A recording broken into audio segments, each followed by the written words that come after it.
Device Theory, Part 3 Finale. This is Part C. No intro needed. Y'all know what this is. The past 2 videos with this. Let's fucking get it. Let's actually get substantially into the video this time. Over 2 hours. Let's fucking go. I have the ability to pause my recording now, which is awesome. So, we can actually get through this. Let's go. Otherwise, the only way that you'd even know about it is by going into the files of the game and studying. Okay, we're talking about the unused. Sharing the word about it to others. We're talking about the unused had a device against text. Back in the Undertale days. Now, let me say this much again. I don't think that data mining will be required in order to understand Deltarune's story from start to finish. Obviously. I think through some means, unused will become more present in the game, with more moments of it leaking through, like with Spamton in his shop.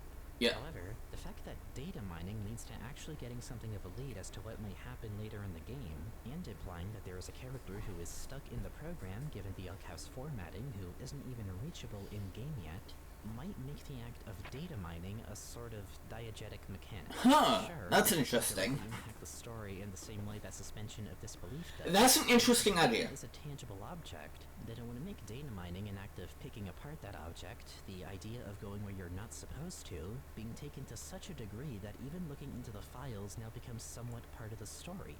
Maybe not an essential or required part, but still a notable part of it. That is fucking insane.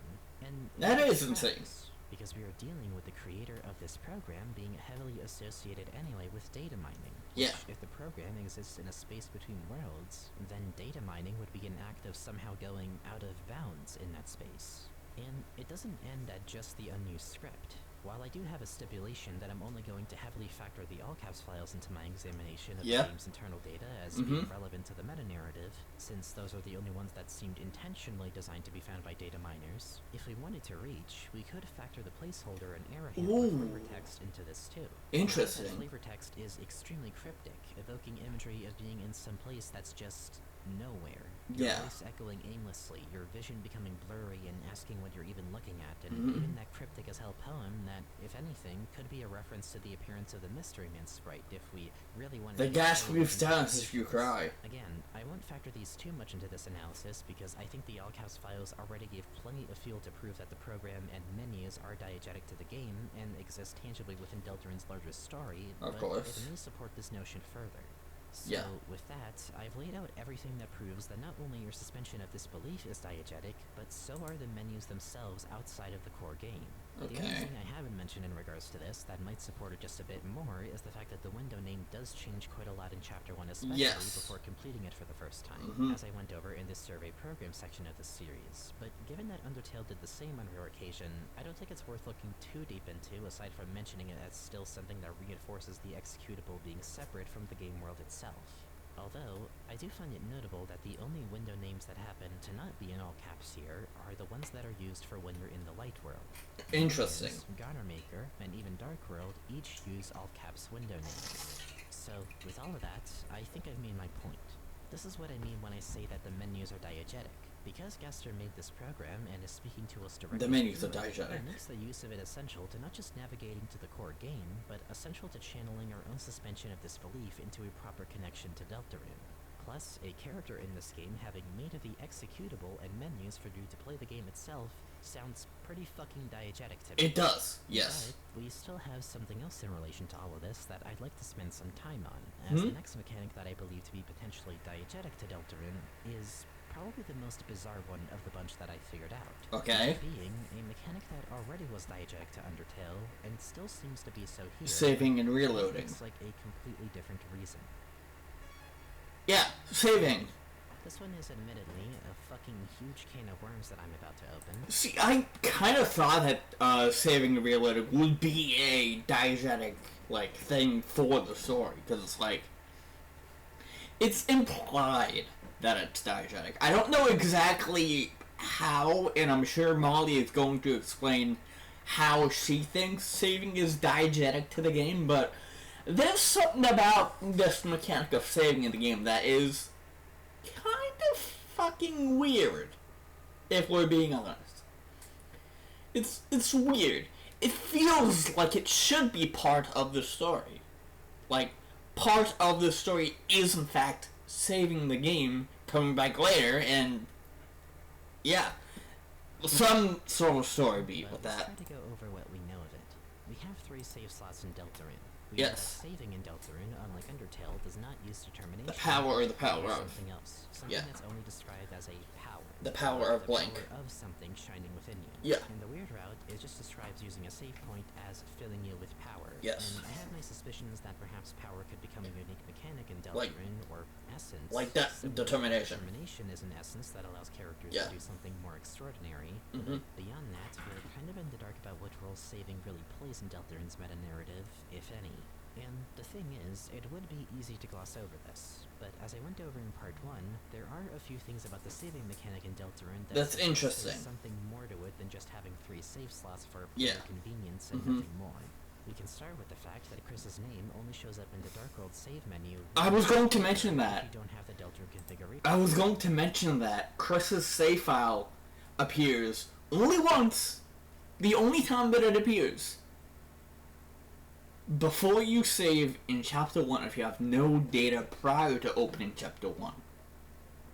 That is the only spot where it's there, and every subsequent showing of the save point has your save instead of Chris's. File present, making Chris's name effectively something of a placeholder. Mhm. But that's fucking weird too, because we know that in the actual save menu before you go into the It's game, empty. the names for each file are still labeled as empty. So, Imagine, what the because fuck I is going on? then, having Chris on every empty file would be a little on the nose and Yeah. confusing. But the decision to have it only appear in the Dark World once when you use your first save point feels intentional. It does. As I said then, and will reiterate And now, like I said in earlier parts of the theory, everything Toby does feels intentional. Like, there's no way that he is doing these on accident. Everything that he is doing in terms of story and how he is setting things up, it all feels intentional. It's building up to something. We know that it's building up to something. Everyone knows that this is building up to something. We don't know what it is, but it's building up to something. Whether it's deaths, whether it's Gaster himself, I don't fucking know. Whether it's us going into the bunker in Chapter 6, I don't know. We don't know. We also don't know if the bunker is actually going to be a spot that we can go into. I've been seeing theories that maybe, in like a later chapter, one of the Dark Worlds will be in the hospital. And we'll actually get to play Dragon Blazes. Which would make sense, and also would further the theory that, you know, you can get more fiction than fiction, with SCP-2614 stating that you can take the camera into fiction within fiction. So, you have the program, and then you have the Dark World, which is fiction. Light World within the Dark World's fiction, so it's fiction within fiction. And then, Dragon Blazes inside the Dark World, inside the Light World, inside the program, which is more fiction than fiction. I wonder what happens if you go too deep. And I feel like Chapter 7 will be that. What happens when you get more fiction than fiction itself? Everything breaks. I feel like that's what Death is like. Well, like I said in earlier parts, Death is probably in that realm of more fiction than fiction, or stuck between the program and the light world, which is where Gaster is. Which would make sense because she has a lot of connections to Gaster. Way too much for it to be a fucking coincidence. Oh, it feels like the game's way of reinforcing the fact that your connection to Deltarune has a substantial impact on Chris as a character. Yes. Once you make this connection, there is no going back. You've Mhm. made your mark on them, and Chris is now inherently tied to your means of interacting with Deltarune's world. Yeah. In the introduction of a player, Chris has now been made into the protagonist. That's just their role now. Mhm. In that sense, this one instance of saving could be diegetic. However, I did make one conclusion about this when taking into account the fact that Chris can show up on all 3 slots in Chapter 2's save menu Yeah. if you've never interacted with a save point before. Mhm. That being that I don't think Chris actually has 3 save slots, or at least they don't have the ability to save like that.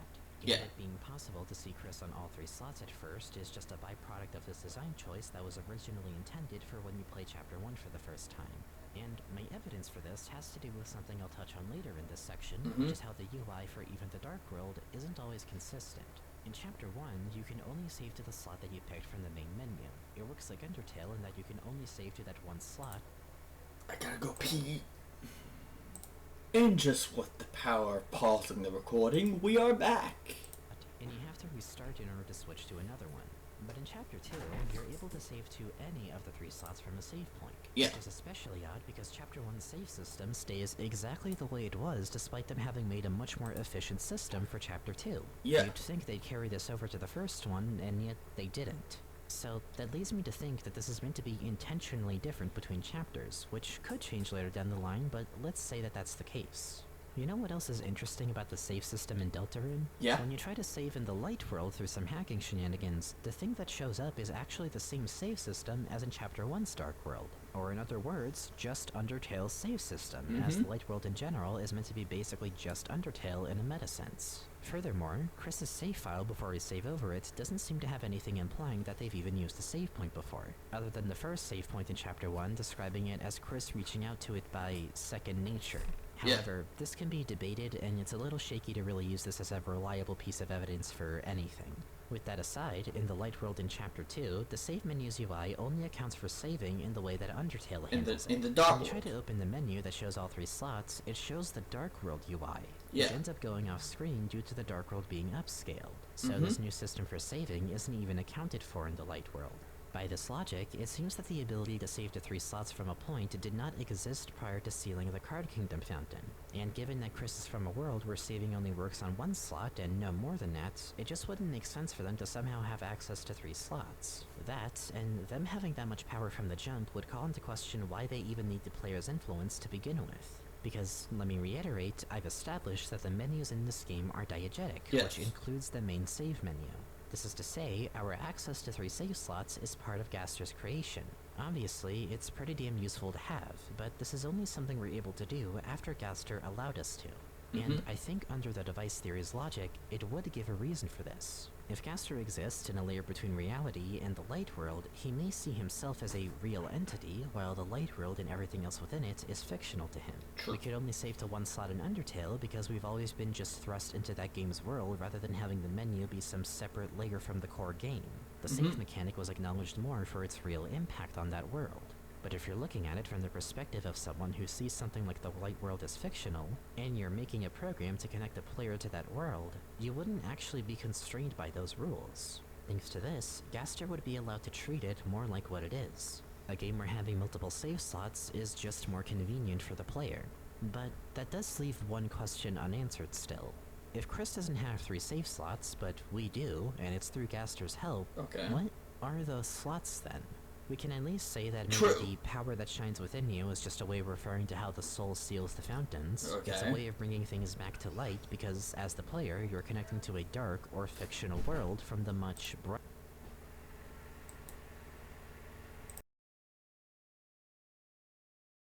Sorry about that sudden cut. I had to talk to my mom a little bit about something. Brighter reality, which could make saving an extension of that as you're using your real connection to tether yourself to a specific point in the story. Also, I accidentally unpaused when I was muted, so maybe that's why there was a bit of an extra.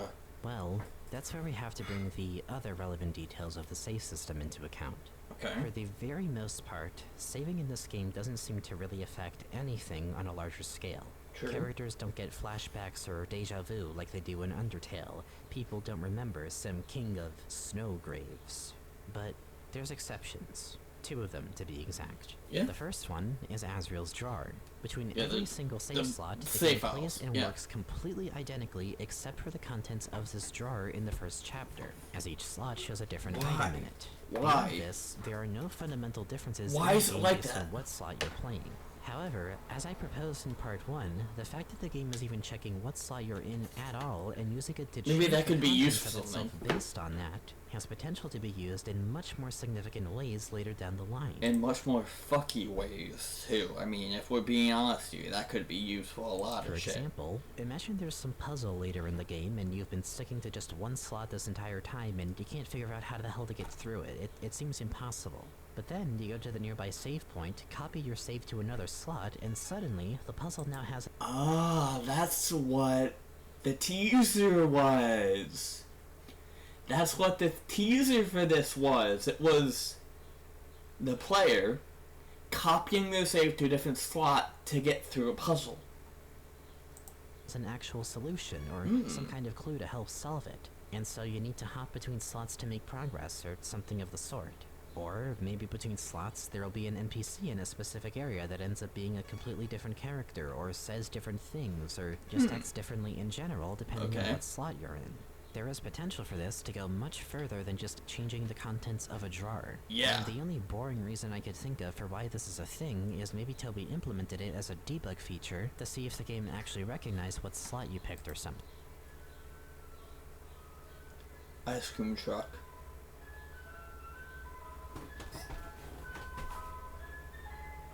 You guys can hear that too, right? Wow, he's going fast.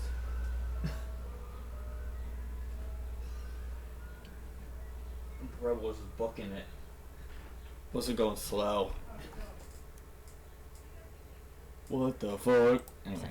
This was the main thing that really convinced me that there had to be more to saving in this game, because if it were just replacing Chris's name once or something, I'd be able to shrug this off as just a neat nod to the player-protagonist dynamic, but ultimately just more for the player's convenience. But this drawer just ensnares me. It's a breadcrumb. It's something that's been puzzling me for ages. Like, it has to be a hint that there's more to not just how these slots work, but what they are exactly. Especially if we take the preparations are complete quote into account, it almost feels like foreshadowing. Something's going on here, Which then leads me to the other thing with the save system in-game that's notable. Sham remembering your fight with Jevil. Oh, as long as there's a save file that exists in your game where you fought Jevil, even if you're not playing on that same file or slot in Chapter 2, Sham somehow remembers that you fought him. And not only that, but you're able to get Jevil's weapon and Shadow Crystal in Castletown if you didn't have it already in that slot. Meaning that as long as you fought a secret boss, you don't need to fight it again in order to get their items on another file. This is the only thing that I can say stays permanent or is remembered by the game across save files, and I think it's a fucking fascinating thing to keep persistent. To not get too ahead of myself, and to reiterate, the only thing so far that is persistent between slots is the items from characters you fought that so far are particularly known for their closer connection to Gaster, as well as Sham being able to remember you fighting those characters, Sham themselves being also Gaster-pilled by proxy. I'll get to this a bit later, but this alone may have serious I love that wording, that all these secret bosses or things that are relating to Gaster are Gaster-pilled. Like, they're all linked to Gaster in some way or another. Like, come on. For how I think Deltarune is going to pan out. They took the Gaster pill. So, we have not only the contents of the game changing ever so slightly between save slots, but also the potential for certain things to be remembered by Sham and perhaps more characters in the future if you pursue the Gaster troop. With those factors Rawls is gonna remember something between the saves. I'm calling it right now. Rawls is too much of a fucking weird goat that it would not be entirely out of character for him to remember what goes on in different slots. Alone, the system already feels like it has some purpose, or like it's more intertwined with the story than one would think. But before I really give my idea of what I think the save slots truly are, I'd like to also touch on one more thing that strikes me as odd. The process to which you go from one chapter to another. More specifically, does no one find the system of transferring files from one chapter to another kinda bizarre? It's not a bad system by any means, it works, I really like it, but I don't know if I've ever seen a game presented quite like a Deltarune. Each chapter has its own save menu. The way that the game stores save files is interesting, in that it has 3 files that are the actual save slots you use and update as you play the game. But there are also 3 more files called completion files. These are generated whenever you get to the end of a chapter on a specific slot. You transfer files by going to the chapter after the one you just completed and picking those completion files, thus allowing you to continue from where that slot left off. But the weird thing is, you don't have to do this at all. At least in the current demo. You can just start a new save in Chapter 2 without Yeah. transferring anything, and even if you don't have a save file transferred, but defeated Jevil, you'll still get his items. That's and interesting. aside from that, the game will just start for you from that point, and everything that you didn't play before then will just be decided for you. Yeah. All default options for the Goner Maker, a default design for the Thrash Machine, and so on. Now, I want to say that this is a bit more flimsy because there's always the chance that the next release of Deltarune will change this. I'm willing to bet that Chapter 4, for instance, will be locked off until you beat Chapter It'd be a huge surprise to me if Chapter 4 isn't locked off at first when the game releases. That just sounds like impossible to start spoilers on release that's waiting to happen. Maybe they'll Chapter 3 and 4 will be locked off until you have save data for the first 2 chapters in the files.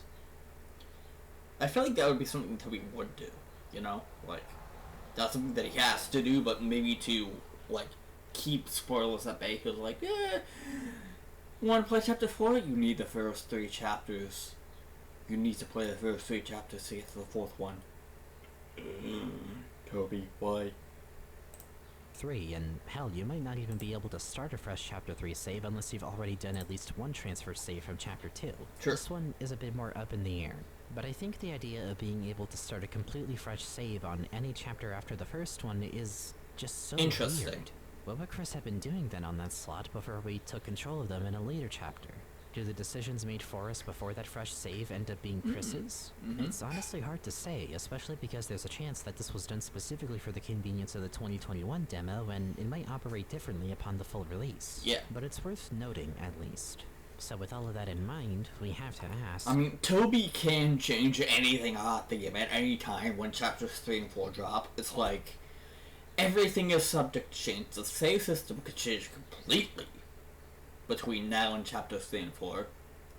Game style could change completely. The way you, like, fight enemies could change. It's what all up in actually the air. are the 3 save slots? What are they? Yes. What do they signify to this game's meta-narrative? And Why why? is this game even acknowledging them or leaving potential for them to become important or remembering events across save files? I'll say this much. Whatever the save slots are in-universe, I do think it's important to note that the save slots are probably not the main focus of the meta-narrative. Yeah. Saving had its focus in Undertale, but Deltarune is focusing more on interacting with fiction in general, suspension of which disbelief. saving just happens to be one facet of, and a facet of it that I don't think is super essential to understanding the game's message. But we can still make guesses. One popular guess could be that each save slot is a different Timeline or instance. Or, as I like to put it, each slot and file is a different instance of Deltarune's world.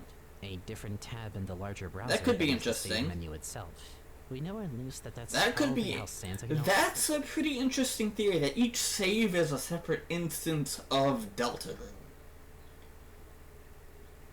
Which, if true, could open the door to some really weird metafuckery by Toby. I mean, yeah. acknowledges the save slot in Undertale, as each slot, or at least each load and reset, was described as a bunch of timelines. This especially makes sense, at least given that saving in Undertale was a metatextual way of rewinding or going back in time generally. So it'd be a safe bet to say that Deltarune has something similar going on. Each slot is its own timeline. Yeah. However, given the fact that the characters in Deltarune don't seem to react to you... Wait, if that's true, then I plan on doing like a full pacifist playthrough of chapters 1 to 4 and then doing a full Snowgrave on 2 separate saves.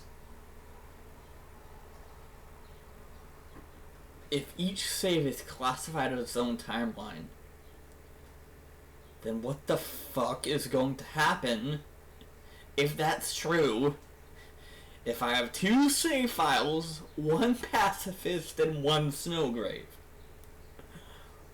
What the fuck is the game going to do with that 3rd save slot? It's just gonna punish me? For like doing a pacifist and then killing everyone? What's gonna happen there? Resetting or deleting or copying saves, and given the fact that for the most part they don't remember anything from past saves, I think in Deltarune, loading a save or going back to a previous point is less like rewinding by time travel, and more like pressing a button to rewind on a video. As in, you're not physically going back to that point in time, literally. If each save point tethers you to a specific beat in the story, then you're not traveling in time, you're just jumping to that point in the timeline from afar. Yes. Much like scrubbing through a video's timeline and just clicking a specific point and going there. Mm-hmm. Nothing is going to happen to the rest of the footage just because you did that alone. But I think to be specific, each save slot in Deltarune feels more like a VHS or camcorder tape. Yeah. If you die, for instance, loading back to your last save point is pretty much just rewinding back to that point in the tape and recording over everything after that. And giving up by that logic would just be refusing to record any further, leaving it as nothing but just a blank screen. But, of course, there are issues with this interpretation, and the thing is, any way to go about saying what the save slots are results in either essentially a multiverse theory, or a Gaster is simulating literally everything theory, the latter of which I just don't think is true, and neither of them in general feel like they apply particularly well here. Yeah. So, again, maybe knowing what they are exactly doesn't even matter all that much, but it's still interesting to comment on. I'd like to think there's some secret third thing that manages to explain how each slot is its own instance without delving into multiverse territory, but I can only speculate so much before repeating myself and losing the plot completely. Yeah. If my interpretation is right, though, then it would explain a lot about why the game works the way it does in the program layer, as well as explain things like why you can start a fresh save on a later chapter, because you'd just be fast-forwarding to that point and would be able to play over everything after. But regardless of the specifics, a few things become clear to me in making saving diegetic to Deltarune, even if potentially to a lesser extent than in Undertale. And they both have to do with the few things that do manage to make the save slots important. Yeah. Asriel's drawer, and Sham's memory of other save files, as both of them will connect to what I believe is the real picture of Deltarune's meta-narrative. In implying that the contents of the game could change depending on what slot you pick, it leaves potential for the game to perhaps lead the player to take advantage of that in order to find a very obscure secret, or solve a puzzle that seems impossible by normal play.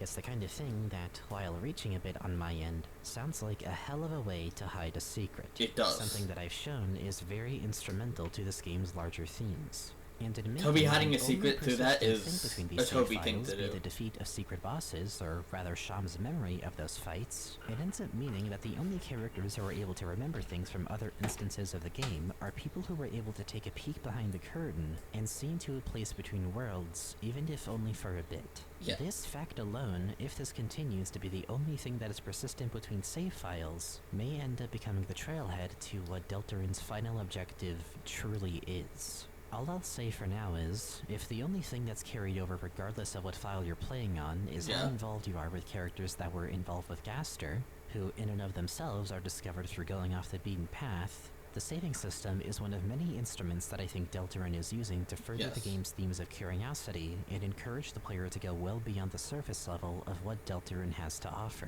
In a way, this could set the game up to encourage a New Game Plus sort of system, where even if you go through the whole game from start to finish, there will be things that require you to go back to previous points, but under a whole new context. And defeating the secret bosses is a way to make that return to past chapters all the more convenient. This is, again, something I'll touch on once we get to the later sections.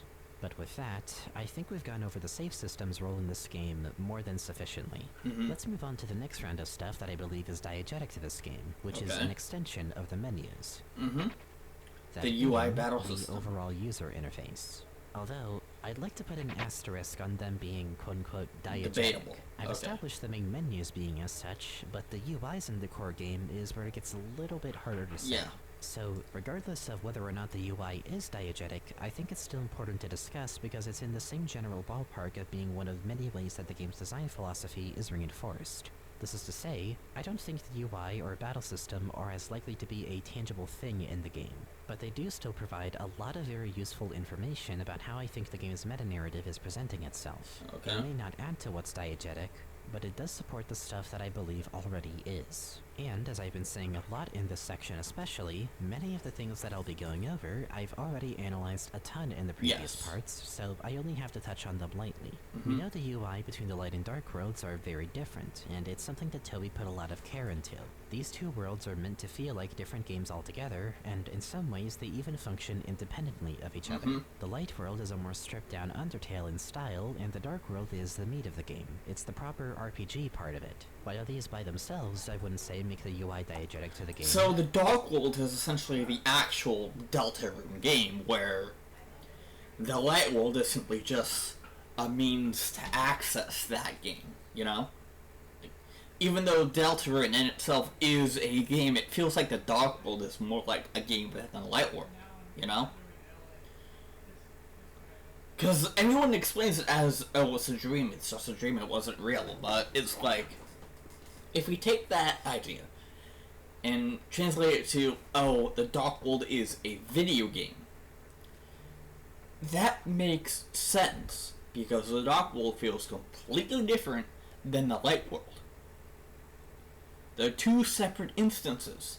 One is within the other. The Dark World is within the Light World, which is, again, the Light World encapsulates everything, including the Dark World, which is within this program, this device. I get it. I get the theory that she's going for here.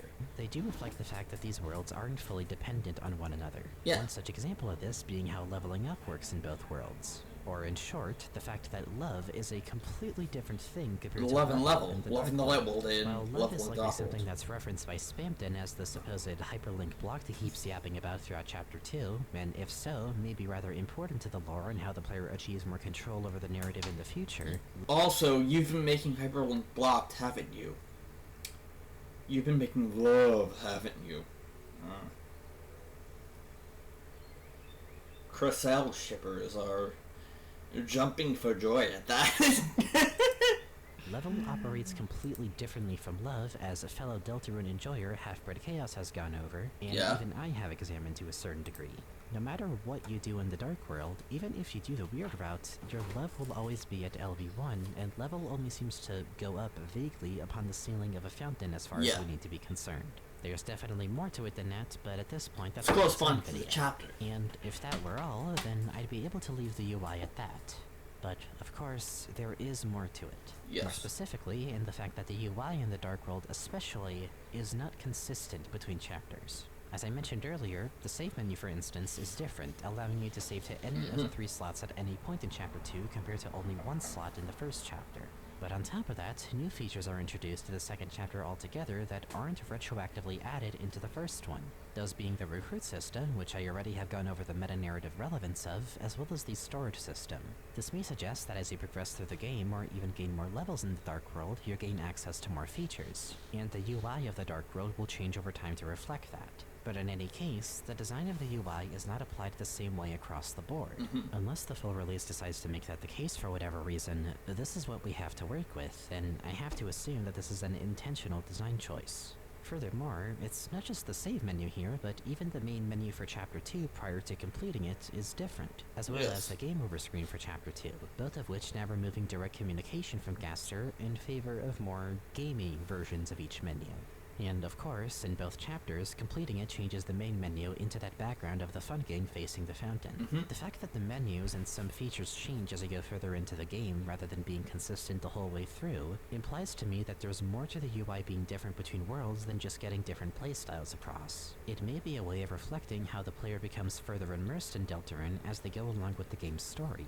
Especially since Chapter 2 is where a lot of the major lore bits shine compared to Chapter 1, it honestly can become easy to forget just how much more bare bones the first chapter was in comparison. And I think with Chapter 1 remaining in its current state with how it handles the menus, this seems intentional, making the UIs a part of the meta-narrative by further reinforcing the connection between the player and the game, therefore drawing them further in and also giving them more room to use new features in the program as they are added to it. It's a sort of larger scope version of the Goner Maker in a way in its purpose. It's this weird thing where the game is forcing you to acknowledge that you are engaging with fiction and immersing yourself in it, but it doesn't dwell on it for too long. It eventually just lets you play it, as you would probably have that acknowledgement in the back of your mind anyway. Yes. Or at least, that's what I think the intention behind this is. In any case, it's very interesting in general that UI changes and the menu evolving are a part of the meta-narrative, whether or not it is diegetic by definition. But I can't talk about the UI without also going into one of the most important parts of it, which carries its own implications. The battle system. More specifically, the fact that most, if not all Darkners seem concerningly self-aware about it. To where I'd argue that self-awareness practically makes it diegetic. And not just because of how it presents battles, but in the UI for the battle system itself. Yeah, the box. We have the fact that Rousey guides you through the battle system when you start out.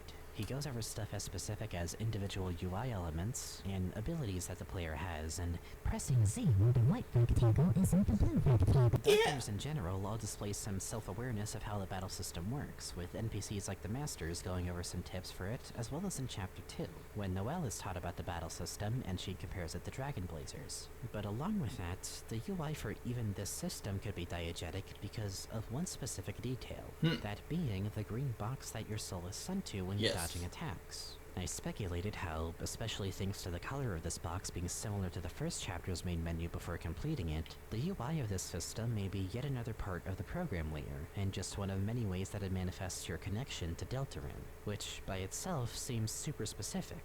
But when you consider how there's characters like Jevil and Spamton who both have attacks that take up the entire screen by expanding the battle box, while it's a stretch admittedly, given their backstories, maybe there's something to it. Especially for Spamton Neo's case, actually, because guess what else is a weirdly similar shade of green? What? These strings that keep him held in the air during that fight. And on top of that, cutting those strings is what causes him to just shut down, as if those strings are the reason he's even able to function. Given the overall nature of this fight too, when you consider how the Spamton Neo fight is the only one where the yellow soul is used as both a response to the blue attacks, but also potentially being a means of intervention by Gaster to keep Spamton from going too far out of line, would it be too much to say that the strings holding him back are the doing of the program itself, or even Gaster? Or hell, as I remember a friend of mine putting it once, literal strings of code that are keeping him held back from doing what holding him back or to keep She's not saying what? Going too far out of line. Hang on. Would it be too much to say that the strings holding him back are the Mind you that I am not claiming the Gaster has total control over all of Deltarune. My point here is that since we know Gaster had likely interacted with Spamton and thus does have some influence over him, that it could make sense if Gaster was able to limit him somehow from going too far with his power. As I said then, this isn't my strongest theory, but it's just a fun explanation I have for it. Okay. Of the program itself, or even Gaster, or hell, as I remember a friend of mine putting it once, literal strings of code. Somewhat later note, these Ethernet cables just happen to be called Cat6 cables. More intentional feel of the whole puppet cat that are keeping him held back from doing more than what he's able to. There is a theory that Spamton is a cat, and I will not explain myself any further. I will not elaborate on that. And speaking of the Yellow Soul, as I mentioned earlier, that whole situation further seems to point towards the battle system being diegetic. Yeah. As not only does everything stop, as if the program had paused and thrown you into the darkness to change the soul color, but it even gives you a small tutorial to get yourself acquainted with it, like Gaster was able to look at this part of the program and manipulate it, if for a moment, to guide you. It's not a huge piece of evidence. It's more Gaster influence. It does relate to something else that I want to bring up in relation to self-awareness and the secret bosses especially. Jevil and Spamton both share an self-awareness and the secret bosses especially. Oh. Jevil and Spamton both share an uncanny self-awareness about the nature of the Dark Worlds, as does Sean by proxy. No. Go back to that. Into self-awareness and the secret bosses especially. How many characters is that? Is that a... Hang on. Is that a...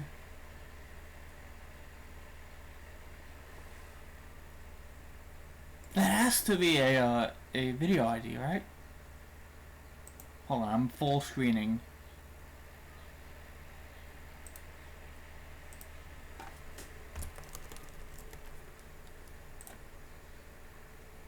I am, like, trying to figure this out.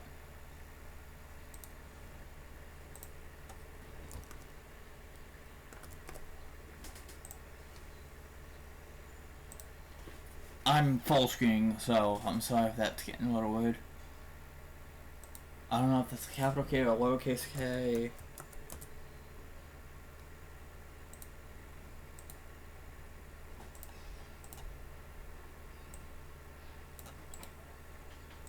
Oh, I need to fix the watch equals thing to that. Okay, so this video does not exist. Lowercase k. So it's not a link, which is a bit sad. So I don't know what this is. Jevil and Smampton both share an uncanny self-awareness about the nature of the Dark Worlds, as does Sham by proxy. The specifics of how and why aren't the focus of this section, Maybe but that's where Jevil specifically B64 though. If I'm being completely and totally honest, maybe that's B64.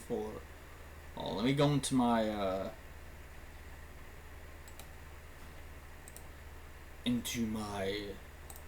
search history, which is something that you should never do, but it's all you do, so I'm fine.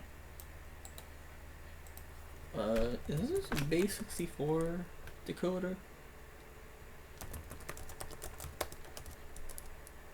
God, I feel like I'm back in Unaltered 66 here, which I will get back to. Don't worry. If you're waiting for Unaltered 66, I will get back to it. That is absolutely nothing. Yeah, that is absolutely nothing, so I don't know what the fuck Molly's doing. It alludes to the fact that the player can't really refuse a game that they're already playing, which could be in reference to the connection that they've made to Deltarune. Spimpton also is weirdly self-aware in that he is especially focused on how important the soul is in battle. Yeah. As Rousey said before, the soul contains the fate of the world. The fate, it's the collective hitbox for your party, a tank that allows the fun game to tread forward through the plotline. And Spimpton seems to be well aware of how powerful it is, likely because the soul is from a partner, which they want to reach an equal level of power to. But when you consider how the soul is especially important in battles, and how he focuses on it much more than most, if not any other Darkner does, it really makes me wonder if perhaps the secret bosses almost see these battles the same way that the player does. Maybe not one-to-one, but clearly they can see the soul and they know its potential. Yeah. Hell, Darkners in general, even without being Gaster-pilled, seem rather self-aware of their nature. Lancer is another Darkner that happens to mention player controls, and a lot of the Darkners have a rather decent grasp on the fact that they're mostly dealing with characters from a reality beyond their own, as well as on concepts such as HP and tension points and the like. They all seem vaguely aware of the rules of how the Dark World works and play along with them and even give advice about some of them. But above all else, the main thing that I think proves as evidence that this system could be diegetic is in the fact that the graphic used to eject the soul when Chris pulls it out is it's the same one that's used in battles. Yep. When I realized this, I mentioned how in battles this may mean that the soul is also ejected if this is using the same exact graphic as in the Light World. And if that's the case, then I think the UI here would have to be diegetic. As what's happening here is it's leaving the Dark World and is now in the program lane, where the menus in general all reside. The soul is being ejected into the program to allow us to interact with it. I think that's what Molly is saying. The soul having that animation going out into the box is in itself diegetic, because that is signaling the soul is being ejected into the program layer, which allows us to actually interact with it and pilot it around, because it's the fate of the world. That's essentially the game, the Dark World game, putting us in control of the fate of the world. Somehow. We don't know how, we don't know why it's doing this, but somehow we are piloting the fate of the world in these battles. If this is true, and if we're going by this logic, then it would connect all the way back to how the secret bosses, Sham, and even Rousey are more self-aware. I've alluded to how all four of these characters have had some kind of interaction or influence by Gaster. Rousey may not be entirely aware of how things look beyond the light and dark worlds, but I'm willing to bet that the other characters have a better idea of what that looks like. It would explain why Jevil sees himself as the only free one. It would explain why Smampton is able to see the soul so vividly and wants it so badly. It would even explain Sham's behavior in general. Darkeners inherently probably don't see the soul leaving Chris's body every time the player has to dodge attacks. But maybe the secret bosses do, and that awareness of the program layer is what separates them from the other Darkeners. Okay, so secret bosses being aware of the program is actually an interesting tidbit. It's an interesting train of thought, because Jevil's aware that it's a game, so of course he will be aware, it's a game, he's part of the program layer, because he knows that the Light World and Dark World are a game. And the Dark World secret bosses know of the light world as well. So it's like, you kind of make that connection that if the secret bosses in the dark world are also aware of the light world, and they are also aware of the program, because Devil knows in this game, and his Pimpton can see our soul. So it's like, they can interact with stuff beyond the light world and interact with the program part.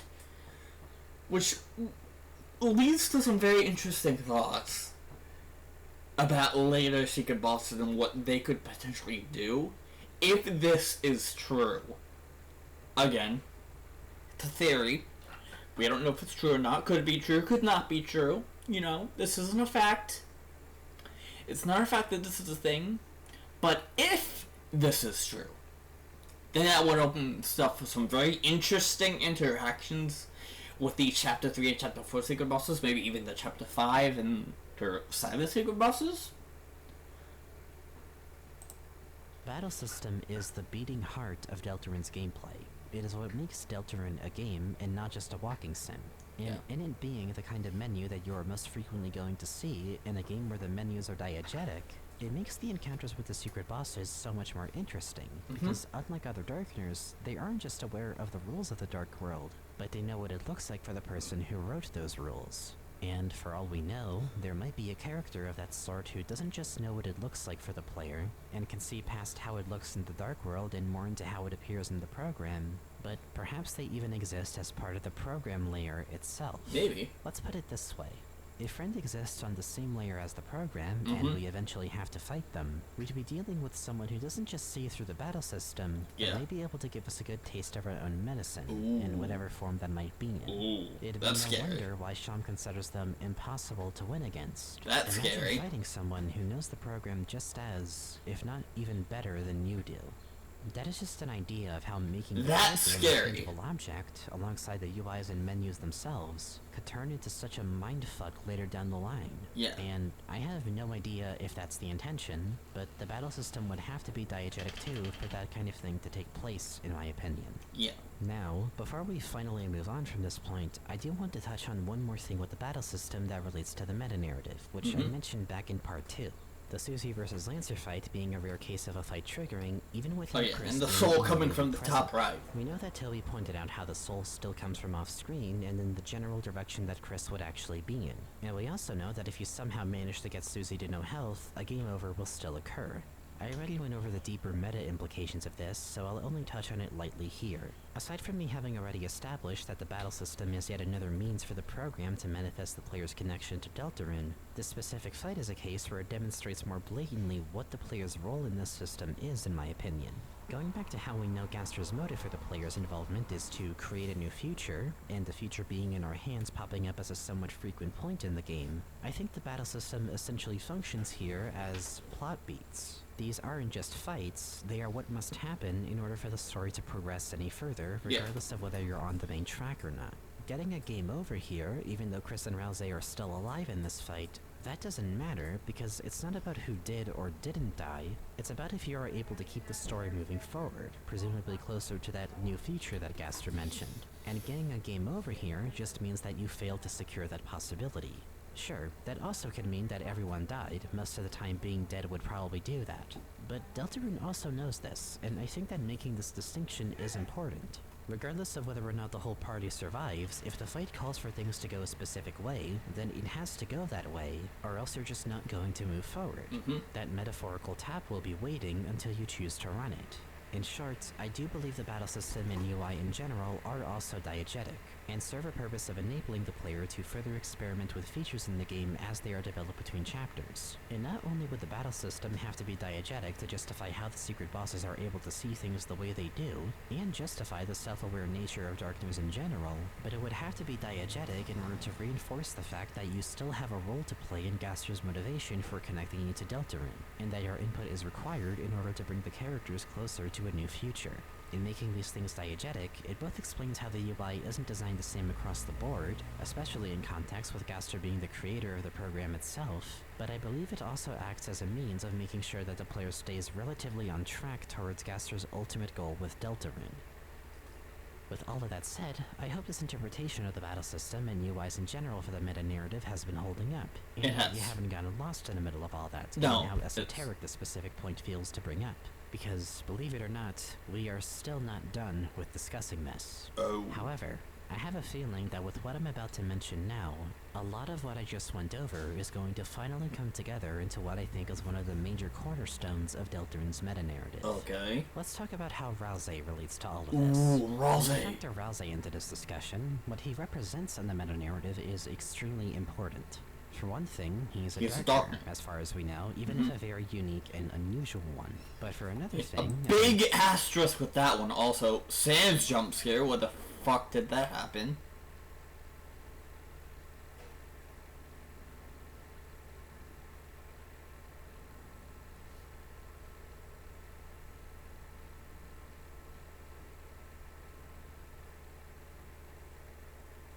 Sans jumps here. Anyway.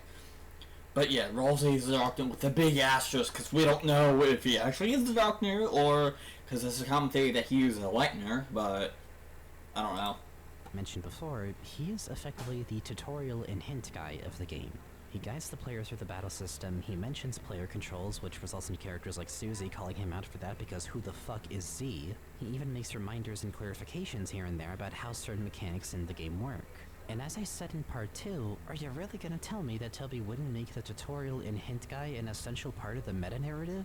Does it really sound outlandish to say that perhaps Rousey's increased awareness of how things look on the player's end isn't in some way diegetic to the game? Hell, if the bit in the Chapter 1 field was anything to go off of, it practically already is. And albeit, while my other example of this from back in part 2 was taken out of context unintentionally, as it was more so just the game riffing off of Trashy rather than being just a tip about storage, it's another Asriel's Drawer situation where, sure, this kind of thing only really happens once or a few times, but the implication alone of Rousey's hints and tutorials being diegetic suddenly opens the door for a whole slew of things to potentially come into play later.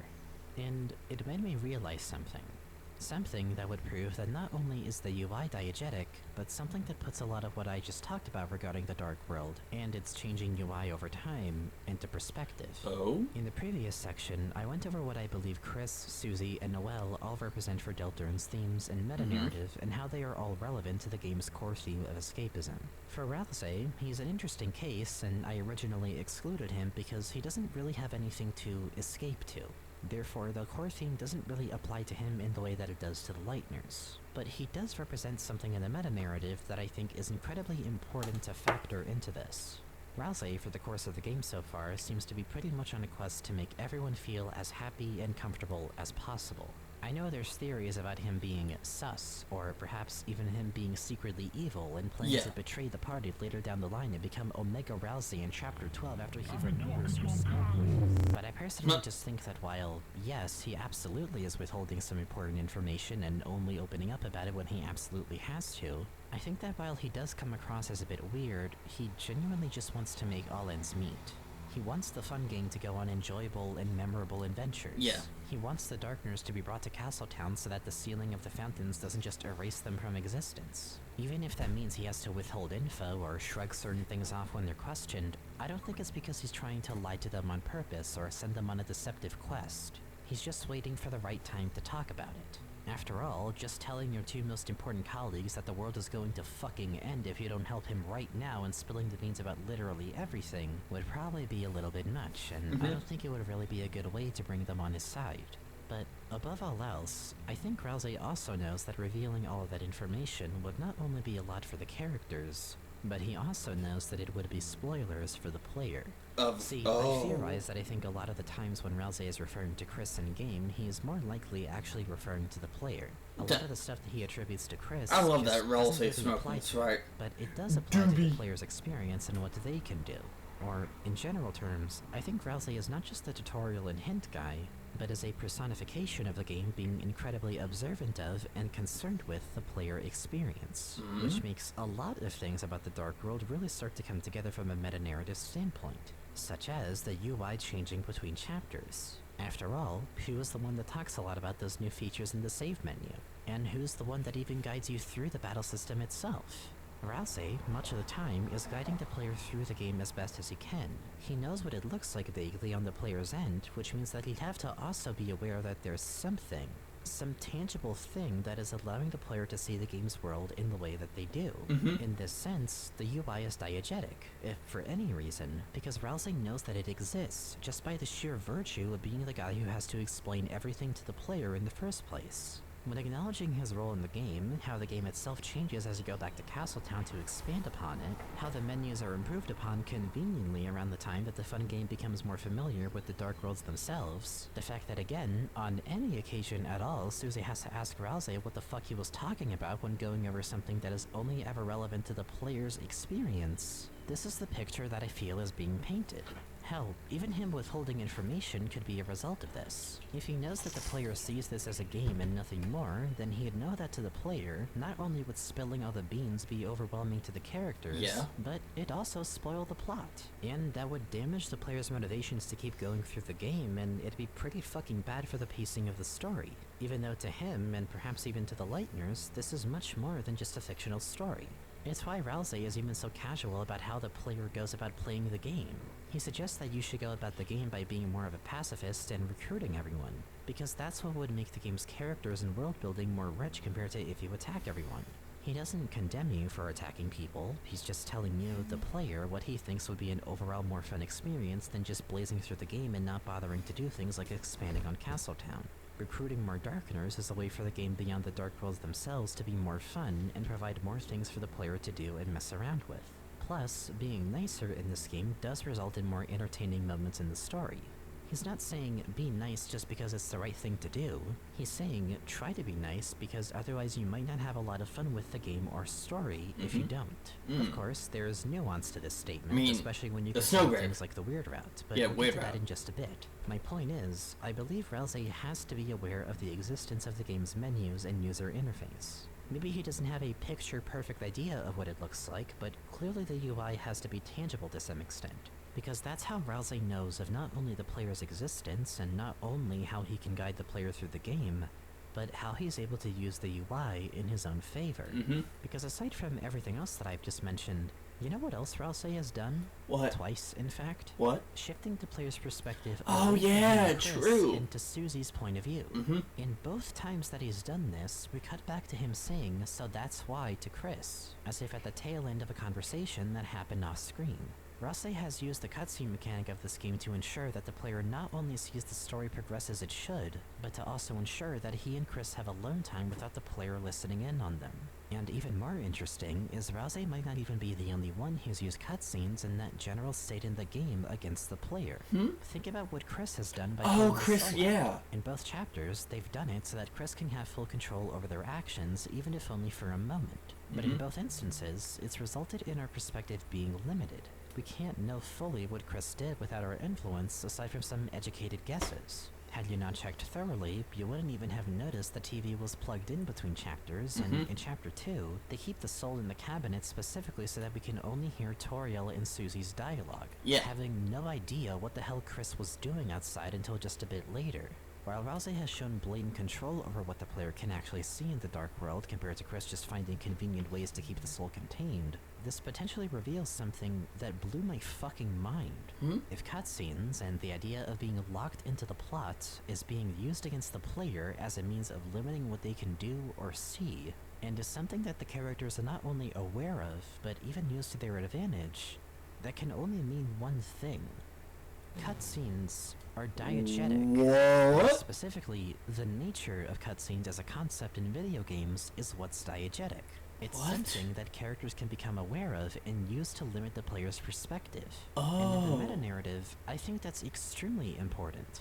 In a game that's focused so much on interacting with fiction, but more importantly in this case, themes of freedom, autonomy, and choice, are cutscenes not the enemy of those themes? Are cutscenes not inherently a way to keep the player locked away from doing anything at a point in the game? Are they not a way to enforce linearity, or a sense of there being no other way for certain moments to go? Cutscenes are used against the player in games, but in Deltarune especially, to mark points of no return. Points where you can't break the game's rules, and it puts you in your place.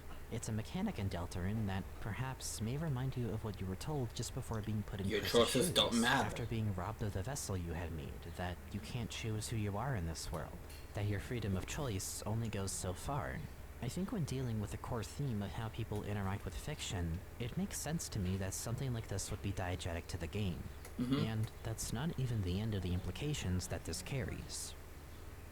But before we continue on, I'd like to touch back on Rousey and his concern for the player experience, and one more thing that sparked me becoming so sus of Rousey especially. That being the one time ever in the game that the player name is acknowledged by a character other than Gaster. The root name in Castletown that refers to it as a town named after the player name. Yes. Aside from the fact that this was and still is evidence of me believing that Rousey is clearly more self-aware about the player and some aspects of the game compared to other characters, and may even be proof that he himself had gotten in contact with Gaster at some point before the events of the game, this led to me realizing something else about the Dark World specifically that suddenly put everything about it so far in the meta-narrative into perspective. Okay. Doesn't the Dark World feel much more like, well, an actual game? Yeah. Think about it. It's where you actually see the real gameplay It does. It's where you're able to go on much more interesting adventures. It's where you're able to save, load, recruit other Darkeners. The Dark World and even the majority of the promotional material is the centerpiece of Deltarune. Yeah. It's where the goddamn configuration options are. The Light World doesn't have that. Looking at the Light World by comparison, it's not only more like Undertale, but it's significantly more limited. You can't save, you can't adjust any options, but most of all, there's one thing that really separates the two. Yeah. That being the acknowledgement, or for the Light World, the complete lack thereof, of the player's existence. In the Light World, it's Chris that shows up in the stats. Susie and the other Lightners wouldn't even think that Chris has some other entity in them. The player is much more detached from the narrative of the Light World, despite them still clearly being a separate entity from Chris. Yeah. The player is ignored. But on top of that, beyond just interacting with a bunch of NPCs, there isn't much to do in the Light World from a gameplay stance. It's a lot drier. Not inherently boring in my opinion, or badly designed, but you can't really deny the fact that the Light World isn't as engaging from a gameplay standpoint. What makes it work is the narrative behind it. It's the characters you interact with, it's the visuals and general atmosphere, but it's not the gameplay. But in the Dark World, even with any potential flaws in the gameplay, it's immediately more engaging. There's mechanics that are much more relevant to the player's experience, mechanics that even get evolved and improved upon between chapters so that it's more comfortable for the player. You suddenly become much more important to the narrative in the Dark World. You're the centerpiece of the battles. Rousey is accounting for the player as much as he can, and reminds them about mechanics that get added into the Imagine game. if I was paused this entire time The player just is watching this. acknowledged Like, what the much fuck? more in the Dark World. The Dark World cares about your existence, enough so If I was that paused for it this even entire says thing, that the I'd be word of fucking, Castletown like... being named after the player. My point is, I'd have to given scrap the way this that these entire trade worlds reaction. are designed, I think that it's because of how they were designed that it may be intentionally trying to pull you in and convince you of the Dark Worlds being inherently more interesting to play. Because I don't want to and rewatch raise something this that I've game's already seen reality. and The way fake a that these reaction. worlds are designed may very well put you in the same boat as the Lightners at the end of Chapter 2, a state where they know the risks that come with the Dark Worlds, but they can't help but ask, is it really so bad to have them around? When you think about the increased amount of options the Dark World gives you, the increased opportunities to go off the beaten path in the Dark World, the more fleshed out mechanics, the more adventurous and grandiose stories that take place, doesn't the Light World just feel so much drier, so much less freeing in what it gives you by comparison? It does. I mean, hey, don't take just my word for it, Jar sure seems to agree. But rather than me seeing it as a flaw, or something to be fixed in the game, perhaps that's the point. That the game is designing the Dark World so differently from the Light World because it wants you to be along for the ride that the Lightners are on, finding more engagement from the game's fictional world compared to the game's reality, further manifesting the game's themes of escapism. Sure, this means that the Light World is less interactive and not as exciting as the Dark World, but this is reality. Reality isn't often exciting. Yeah. It could be interesting if you take the time to look around, talk to people, learn about what's going on in town, but if you're just intending on going from point A to point B and not make any stops along the way, then yeah, it's gonna be a lot more mundane. And you might just want to only dive deeper into what isn't real. Now, I will admit that this does also propose that the Dark World has to make up for the Light World being a lot simpler in gameplay. And I personally think that it does so far, but there are definitely still places where the gameplay in the Dark World can improve. Yeah. The combat definitely could still be fleshed out, and could better account for players who would rather fight instead of recruit everyone. Some mechanics in general can be made more interesting. The element system certainly seems very underdeveloped, and I hope it becomes more important to the combat system. Yeah. And honestly, if the game is intending on designing the two worlds this way, then I'd hope that that's part of the focus for the next chapters, is on making the battle system as fleshed out as Toby and company can make it. Especially for a game that is going to be as big as Deltarune, I doubt that it can get away with a more bare-bones battle system like Undertale could for most people. But even with that, I don't think it breaks this philosophy completely. I think that at the very worst, we'll just have another Omori, and that the story gets this theme of escapism across super well, and it's an amazing narrative, but just leaves a bit to be desired in the gameplay or pacing department. Yeah. And even then, I would still... I mean, that's why I kind of dropped Omori, to be honest. Like, it's a good game. Like, don't get me wrong, but God, does it feel slow, and the pacing is just... and also, I was spoiled. Couple of big things because of memes, so I just don't have the drive to play it, you know? I do want to play it, but it's like, I already know what happens.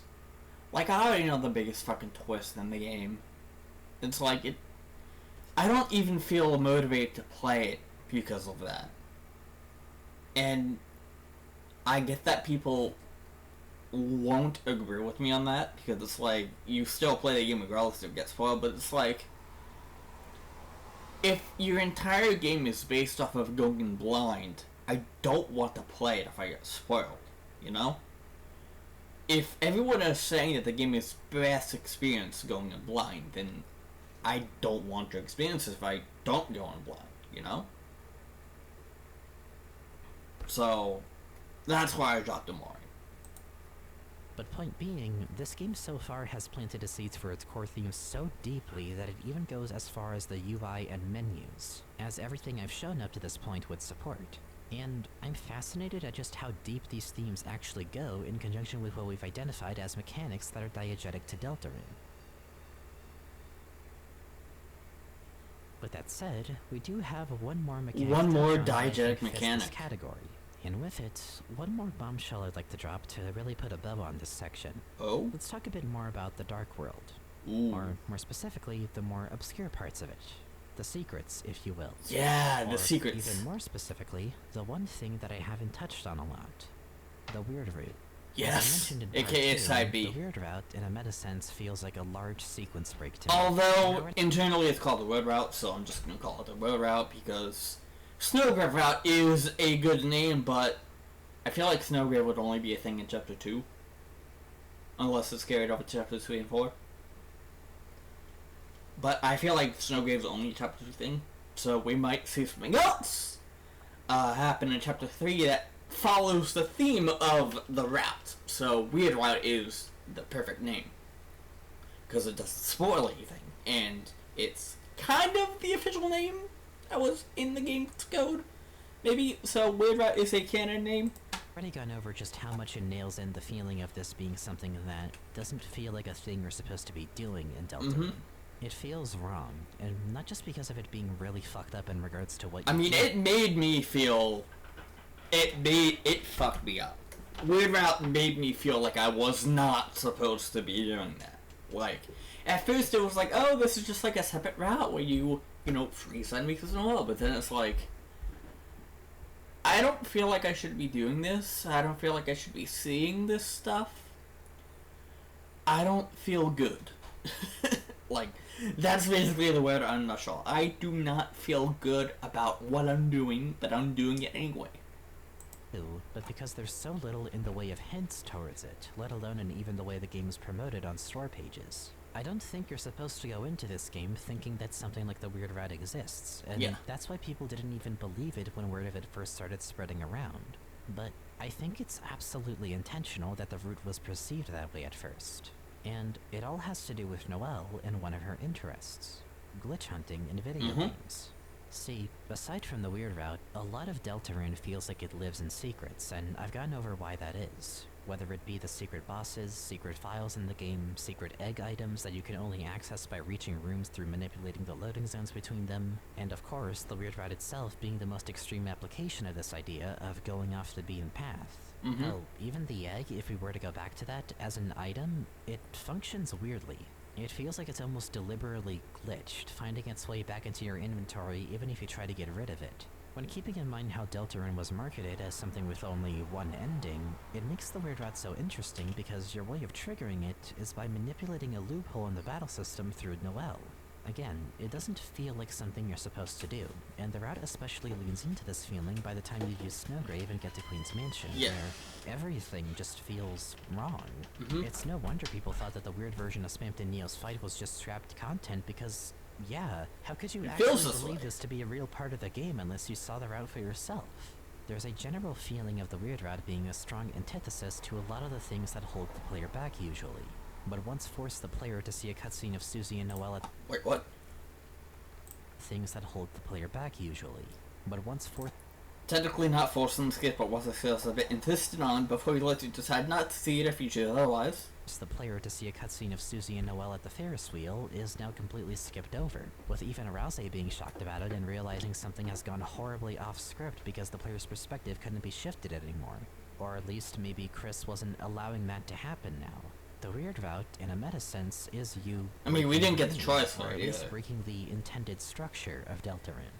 It's you going as far beyond the beaten path as possible to the point that it becomes something else completely, in your own quest to force a different outcome from the main one. And in doing so, it ends up giving the player more control over the game. So much so that Noelle even begins to notice your presence as a terrifying voice that whispers to her. One that isn't Chris's. The weird route forces your projection onto Chris so much that you become noticed by other characters, and Rouse begins to lose some control over what you can and can't see or do in the game. It gives you so much more control that it allows you to override Chris's actions completely, allowing you to whisper Noelle's name. Not Chris, but you. It's through this route that you're even able to override one of the cutscenes in the Light World by having Chris step towards Noelle while she's talking to herself, up to bypassing that scene altogether, something that you'd never be able to do in the main route.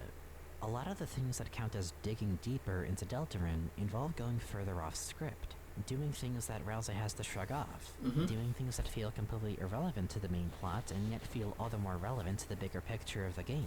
Maybe it's not the more often tread path, and maybe it's not what was originally intended for the player to see, but it's still a part of the experience. And I'd even argue it's what the player is ultimately meant to see, as they're encouraged to dig past the surface level at some point or another. If not through the weird route, then at least through the secret bosses and shadow crystals, especially given the persistence of Sham's memory of those fights if you manage to battle them.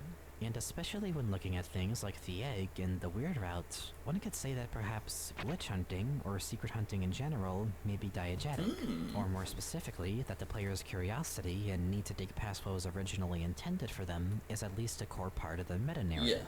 In doing what you're not supposed to be doing, you are actually doing what you're supposed to be doing. The game is just telling you to keep going by telling you that you're not supposed to be going in that direction, because nothing encourages curiosity more than telling someone not to do or not to think about something. And it's interesting, because here we have an example of something that is diegetic that focuses on going as off-script as possible. And when looking at everything that I examined, something clicked in me. Deltarune, to me, feels like a constant struggle between the things that are off-script and the things that are on-script. Cutscenes, for example, keep you on script. They keep you in your place. They remind you that to some extent you have to be dragged along whether you like it or not. But then you get something like the weird route, where you get to go as off-script as possible and completely derail the story, in a way that not even Rouse could have anticipated, and everything in between are lesser or greater extents to these two ideas. In the meta-narrative, it's about what's on script versus what's off script. On script versus off script. Linearity versus non-linearity. I believe the meta-narrative is a power struggle. Between going on script and off script? When looking at everything that I've identified as diegetic, you can categorize them based on whether it's supposed to be dragging you in a straight line or supposed to be pulling you aside from that. Or, hell, maybe even both. Saving, for instance, can apply to the non-linear end given some of the nuances with that system. Suspension of disbelief could apply to both because you are being dragged along through the game thanks to the connection you made. But that same suspension could lead to you becoming more curious and thus experimenting more and going off the beaten path. The UIs sort of fit more in the linear end because they hammer in how much drier the light world is in comparison to the dark world. Yeah. And the battle system enforces that there are certain things that you need to pass through in order to progress the plot. But they also fit on the non-linear end because the Dark World UI does evolve over time, and it does give you more options, more things to mess around with, despite the constraints that you may have with it. Through this, I believe I've not only identified what mechanics are diegetic to this game, but why those mechanics are diegetic in context with Deltarune's themes. Everything I've discussed in this section is pulling you towards either following along with the game or breaking the game entirely. And this dynamic, this struggle between whether linearity or non-linearity makes a more engaging experience, especially when considering there's characters like Rouse who base their entire role in the meta-narrative off of managing that experience and trying to guide the player towards what he believes would be more fun for them, it makes it all click together. It all finally makes sense to me through this interpretation, especially in context with the game's themes of interacting with fiction, as well as freedom of choice and even nostalgia and curiosity. As I said before, Deltarune is the kind of game that can be enjoyed on the surface. The characters are amazing, the writing is engaging, the humor is practically timeless. And if you didn't want to engage with the secret content at all, you could. In some ways, the game likes that. But similarly, the game also likes it when you break things here and there. It can enable the player to experiment, to do things that might feel wrong or like it shouldn't be possible to do. In having this tug of war in regards to what makes a better player experience and having the player be pulled towards either linearity or non-linearity, it allows much more focus into some of the game's core themes, and it's thanks to these mechanics being diegetic that the constant push and pull between these two ideas is even possible. And with that, I think we've finally answered this first essential. To recap, the mechanics that I've identified as being diegetic to Deltarune are your own suspension of disbelief and creating fiction, the menus, or program layer as I call it, as a tangible device in the story, saving, albeit to a lesser extent than in Undertale, data mining, the UI and battle system in general, cutscenes, and hunting for secrets and glitches. All of these mechanics put together each serve the game's meta-narrative and core themes in their own way, but ultimately play into bigger questions that Deltarune poses of what makes players get more enjoyment out of fiction. Why digging into something beyond what was intended for them is so enticing for the player. If a linear experience is more enjoyable than a non-linear one, I'm gonna stand up. Alongside already serving the game's core themes, they establish a dynamic in the meta-narrative that I think will become incredibly important and that I'll expand on further as we get into the next few sections of this video. But the main takeaway from this section is that everything that is diegetic to this game, to me at least, has established a focus on linearity versus non-linearity. And that is more than enough of a takeaway in my opinion to say case closed on this section. We've got a major piece of the puzzle here already. Although, there are a few loose ends that feel worth mentioning at least, things that I feel are hard to find a place for and don't feel super vital yet, but do still fit in this section. For one thing, we do still have aborted weird routes to take into account and how that factors into the meta-narrative. It's an interesting case because given the weird routes being on the extreme end of non-linearity, aborting one would be an act of going back to the main route after having gotten lost in the NB Sigma grindset sauce for just a bit, but not fully. There isn't much to comment on for them, but one thing that is notable is the Twisted Sword in relation to this route, as it's an item that requires the weird route exclusive Thorn Ring. An item that, at least for now, you can only keep with you if you don't go through with using Snowgrave on Birdly, or else Noelle would keep it on her and leave the party with it. This may change later down the line if Noelle rejoins our party and we can nab the ring from her that way, but as it stands, this makes the Twisted Sword an item only attainable through aborting a weird route. But the implications of this in the bigger picture are still vague, even if notable. The other thing is, the other item that's needed for the Twisted Sword, the Pure Crystal, which we know has some relation to the Shadow Crystals, given this item's reference to Sham. This may be the result of fusing all of them together when you defeat every secret boss, but it's hard to say for certain, especially when any of this could end up changing in the full release of the game. But if this is the case, and if the former is true about the Thorn Ring being a Boarded Rat exclusive, then it makes the Twisted Sword potentially an item that requires you to both defeat every secret boss and abort a weird route. I don't know about you, but that does sound like a pretty elaborate way to get a super powerful secret endgame item to probably break things in a whole other way, but there's no telling for certain if that's the intention yet. But as for the Shadow Crystals themselves, they are worth a mention in this section. Since you get them only from characters who have interacted with Gaster, and thus would have a better idea of what things look like in the program layer, I would also speculate if whatever it is that the Shadow Crystals are fused into may have a more direct use in regards to the meta-narrative and breaking the game, so to speak. However, I'll save my more specific thoughts on the Shadow Crystals for a later section. For now, I can at least say that if the secret bosses are so important to the meta-narrative, then surely the reward for defeating all of them would likely have to do something to really shake things up not just for Deltarin's world, but maybe even your connection to Deltarin itself. Okay. But let's leave that in the oven for just a bit longer. We finally answered the first major essential of this meta-narrative. So, let's move on to the second one, and go back to our protagonist and examine something a bit more specific. Okay. At least that will be after we take a little intermission. Intermission We've been going on time! for about 3.5 hours now, and I know how some of you freaks work. Go get a snack, hit the bathroom, what have you. Yeah. Gotta have a pace breaker somewhere, you know? Anyway, I'll be seeing you again after the break.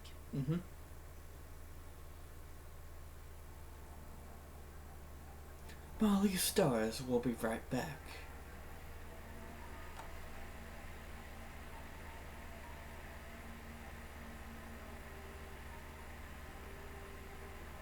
I already have my water. I don't really need to eat anything. Yeah, it's been 3 parts for me, but we got here eventually. What should have been one 3-hour part has taken me 3 parts. Straight from only possible thanks to supportive viewers like you. How about some fun facts in the meantime?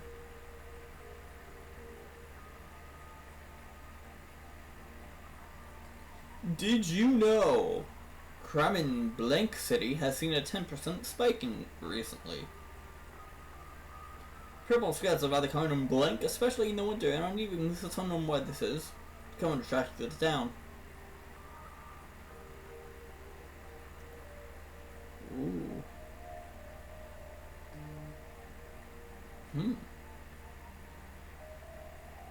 Interesting.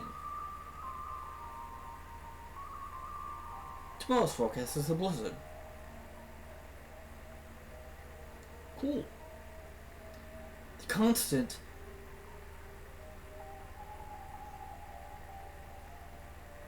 I don't know if that's true or not, but 1991 AO. AO. After what?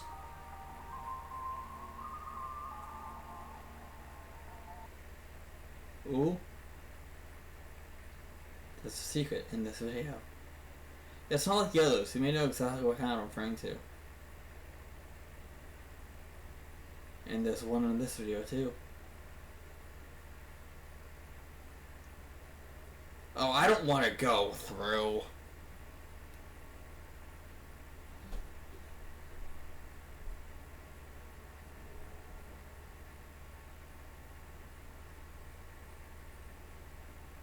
I don't want to go through each part to find it. Yeah, someone else can post it in the comments below, and I don't know. Maybe someone has something in the comments of this video? No, I don't.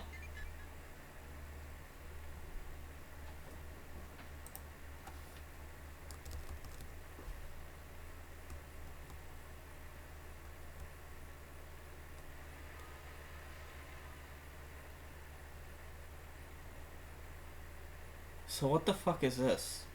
Mintcafe.garden.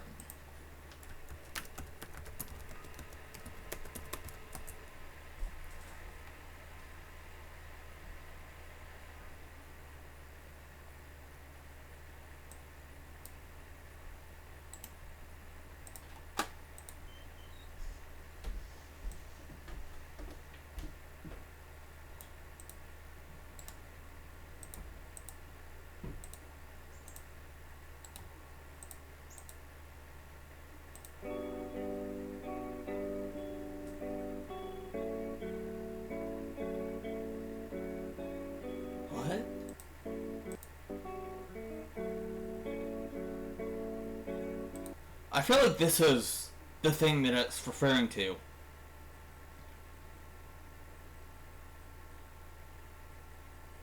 So I keep thinking about it.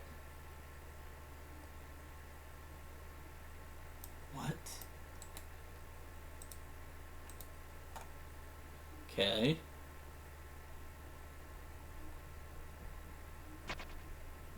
But I do want to know what this is in the comments below, you know. The player is not the protagonists, even if you gave them a name, and even if you project yourself onto them. Or in other words, there has to be a separation between the player and protagonist, because it's the game's way of holding the player accountable for what they do in the game's world. In making this separation, the player is not able to use the protagonist as cover, and furthermore, it allows the protagonist to act and think on their own accord if need be. And, well, this is actually the easiest essential to apply to this game, given the fact that it has been handed to us on fucking several silver platters, and is probably the part of the meta-narrative that's arguably the most highlighted out of anything else, in the form of the player being the soul, and thus being completely separate from our protagonist, Chris. That's it.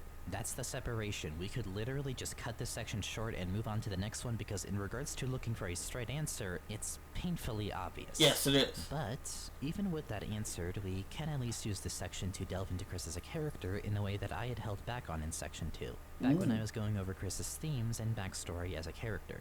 If you recall, I had assigned them the themes of autonomy and freedom of choice. And I did go into some depth about it then, but a lot of details regarding this theme were things that felt ultimately more applicable to this section, where it's all about that separation between them and the player.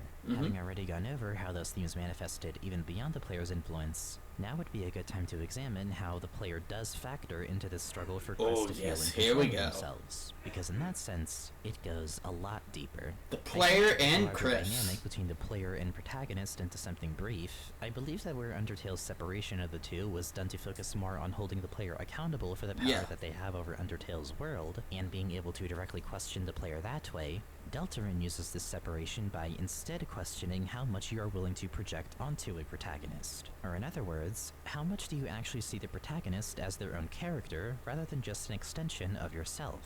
There's two sides to this dynamic, the player's side and Chris's side, so I'd like to go over the former first. Okay. I touched on this already, but to go back, I think this is especially something that is important to the game's themes, given that the Ganar Maker even alludes to this, with the whole "of course they are the same" quote when you give both the vessel and creator the same name. Right from the jump, Deltarune needs this separation because it's calling attention to the fact that the player is so prone to just seeing themselves into protagonist with no questions about it. And Gaster knows this. It seems he even expected this from the player in a way. To the player, naming this vessel is naming Link after themselves in the older Zelda games. It's the same as naming Ness or Lucas after yourself. You wouldn't think the game would ask for your name as yourself, the actual person in reality. You just assume that the person on the screen is supposed to be you. Yeah. So by having this prompt, only to then ask for the creator's name after, it's a clever subversion in my opinion for especially this early in the story. And it's not the only detail that seems to call attention to this projection onto the protagonist. Far from it, in fact. Think about how the first time you ever save, you see Chris's name, Yeah, Chris's and then name. after that, anytime you save onto a fresh file, it just says empty instead, cementing that you made a connection to the protagonist and have left your mark on them.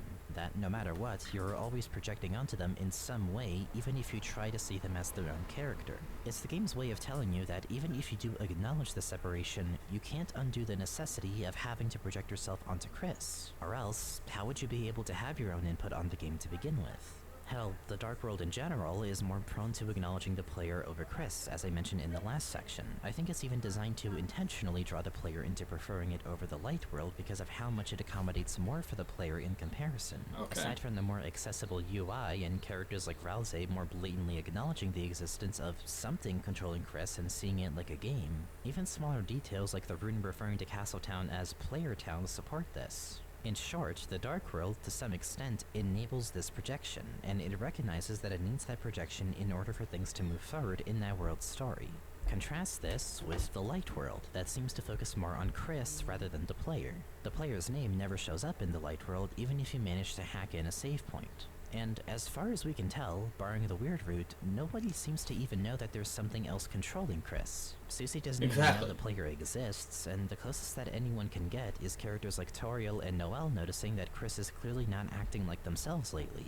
But to them, that could mean literally anything, and I don't imagine that their first guess is because they're literally possessed. Yeah, maybe because they're angsty, maybe because they're teen, maybe because something like that. 888888888.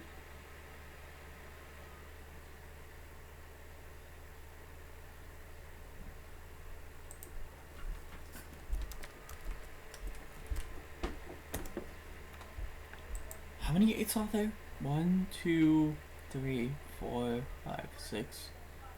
Oh, 1, 2, 3, 5, 6, 7, 8, 9, 10, 11, 12, 13 8s.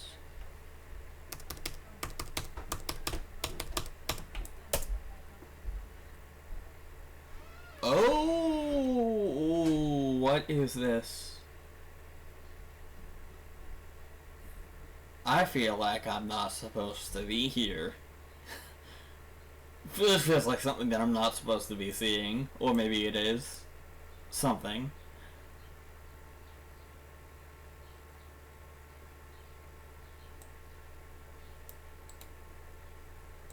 Hold on.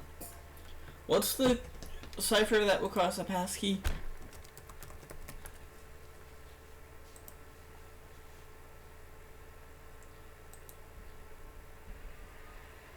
Is it this one? It is, it's this one.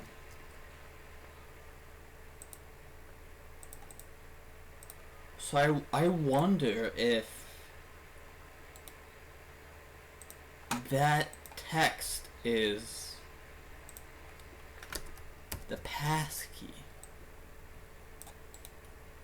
Right here.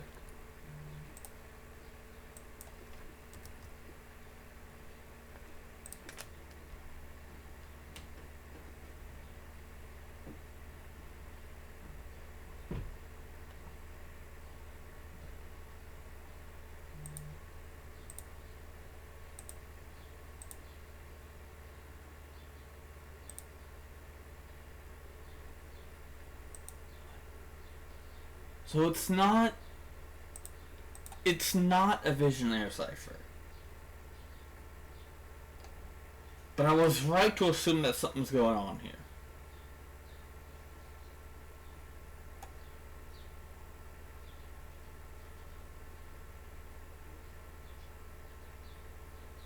That is. But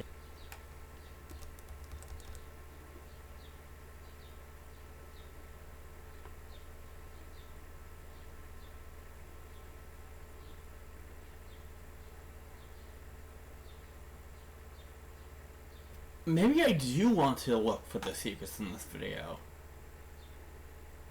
Maybe I do. Because 1, 2, 3, 4, 5, 6. There's some stuff going on.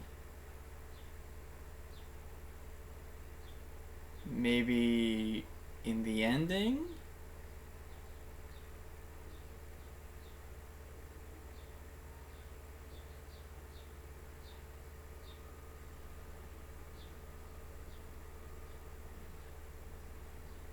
Oh, there's some stuff going on at the very ending, so... But in general, the light world is also clearly where Chris is more in control of things, even if only by a bit. It's where they've pulled the soul out on their own accord. No one is there speaking to the player through Chris, and it's where the core of this dynamic is most blatantly demonstrated. That what the player wants is not always going to be maybe what there's Chris something wants. Maybe there's something further back. Oh shit, am I actually going to have to look through this video to see what the fuck is going on? I might have to.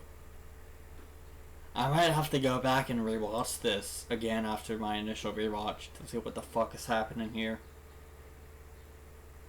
Oh my god, here. I want to go longer.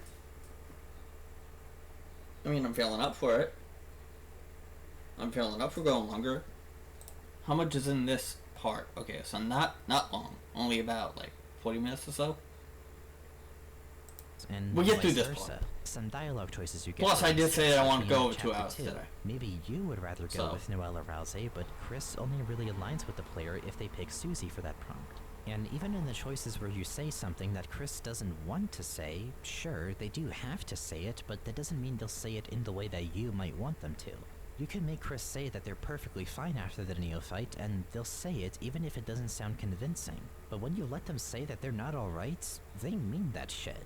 And if you make Chris open the door to Azrael's room in the mansion, they'll do it, but they're sure as hell not gonna let you see what's in there. And for the light world, well, we'll get to that in a bit, but that goes without much explanation.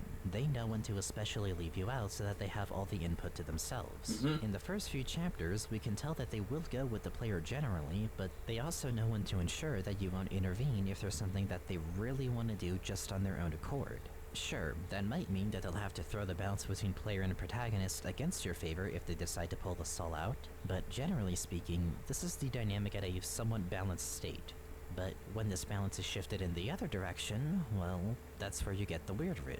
Which I think in this context is exactly what happens when you ignore Chris's agency to such an extent to where you force them to function not too unlike that vessel you had made at the beginning of the game. Okay. It's representative of the player projecting way too much onto Chris in an effort to force an outcome that the player wants in the exact way that the player wants it. It's you turning Chris into any old generic RPG protagonist, and I think it's such a big reason for why the weird route feels so eerie. Deltarune puts a lot of effort into really making Chris and the Lightners feel like people. Everything has this personal touch to it, even in Chris's limited autonomy.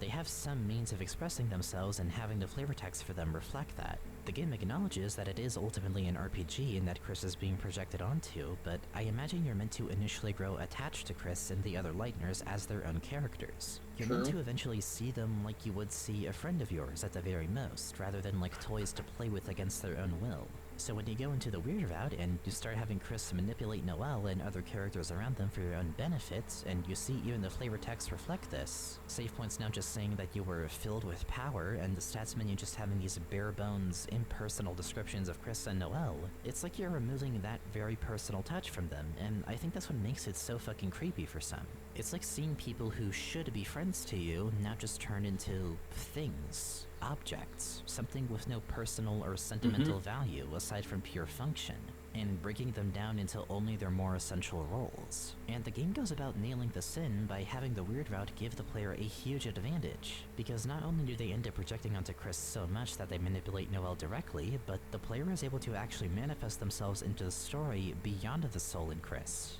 They end up taking the form of their own voice, a terrifying voice that Noelle hears, one that persists even when Chris is downed in fights. While you and Chris do tend to be used interchangeably throughout the game, the weird route is a likely exception in this, because in the weird version of the neophyte, when Chris calls for Susie and Rousey's help, nobody comes to help, and it's specified that Chris is doing this. But when you get to Noelle, it's you whispered Noelle's name. Your own there's a big distinction there too, and I feel like it's also really intentional with that.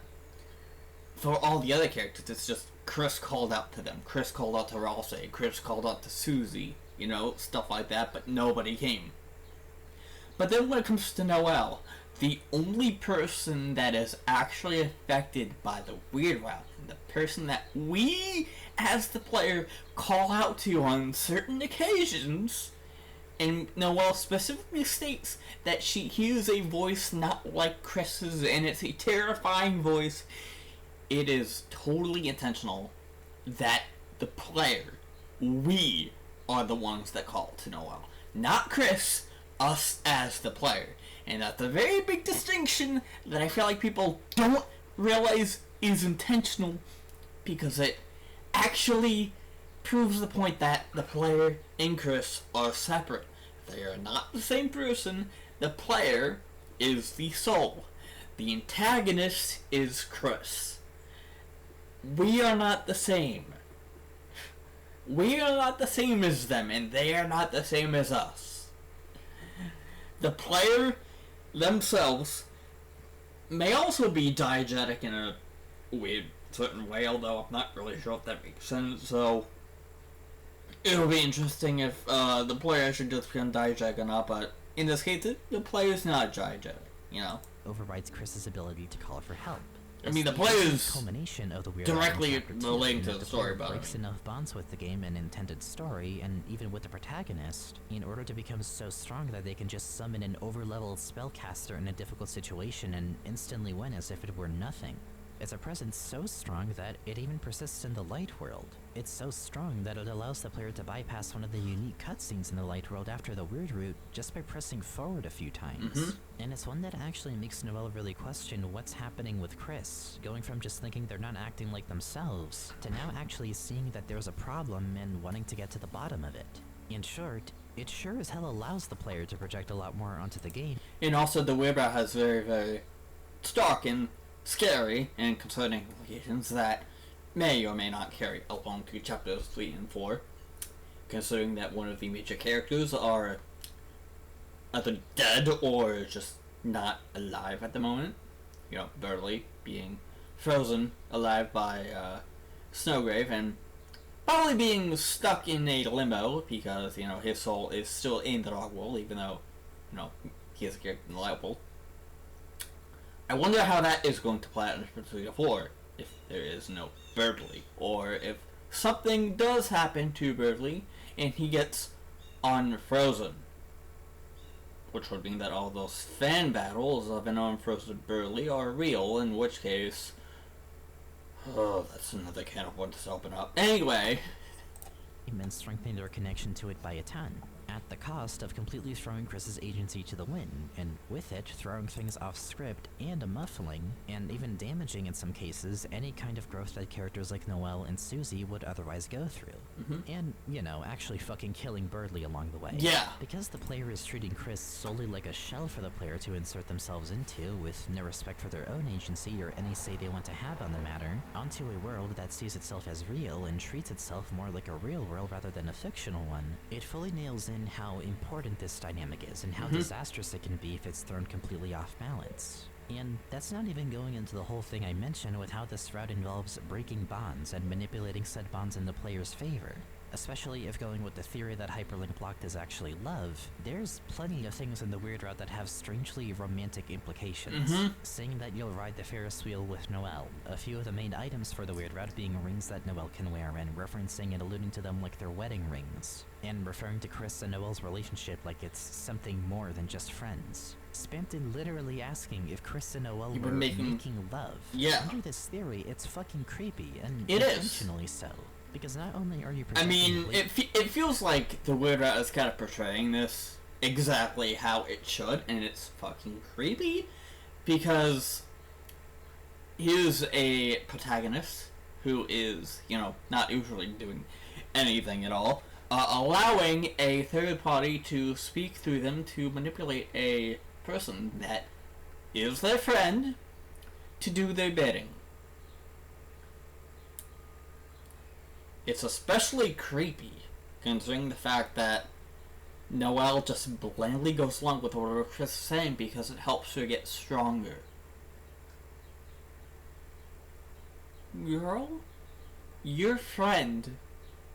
Actually, no. I should not be saying your friend because it's the player, but someone is speaking through your friend to force you to do these things. You know that this is happening because you explicitly state that there is another voice, not Chris's voice.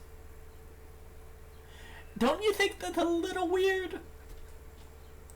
Too much onto Chris, but you're projecting your own desires onto other characters. Instead of respecting what kind of bonds Chris wants to have with Susie and Noelle, the game is calling attention to the player forcefully trying to get closer to Noelle and make her more subservient to the player, against her own will. It's toxic.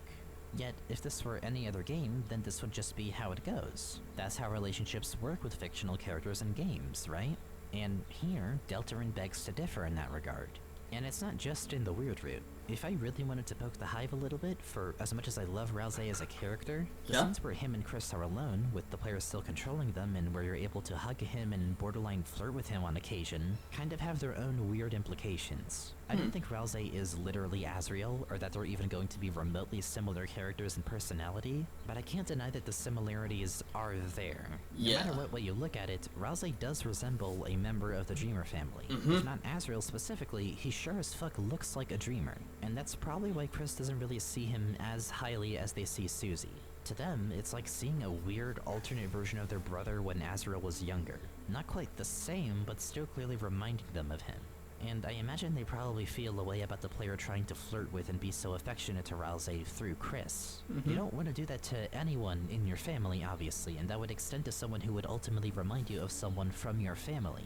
It's got undertones to it. Even if not as blatantly harmful as the weird route in Noel, I think that how the game handles the player's bonds with other I'm not gonna characters go back like to be Chris like, because I is saw the really word incest and I'm noticed noping it's out of that often one. of the main ways that the dynamic between Chris and the player is highlighted, in that Chris treats these characters with some sense of reality to them in any case. Because to them, Susie and Noel are real people. Maybe Rousey is more like a fictional character to them, but ultimately they still see something very real in him, something personal.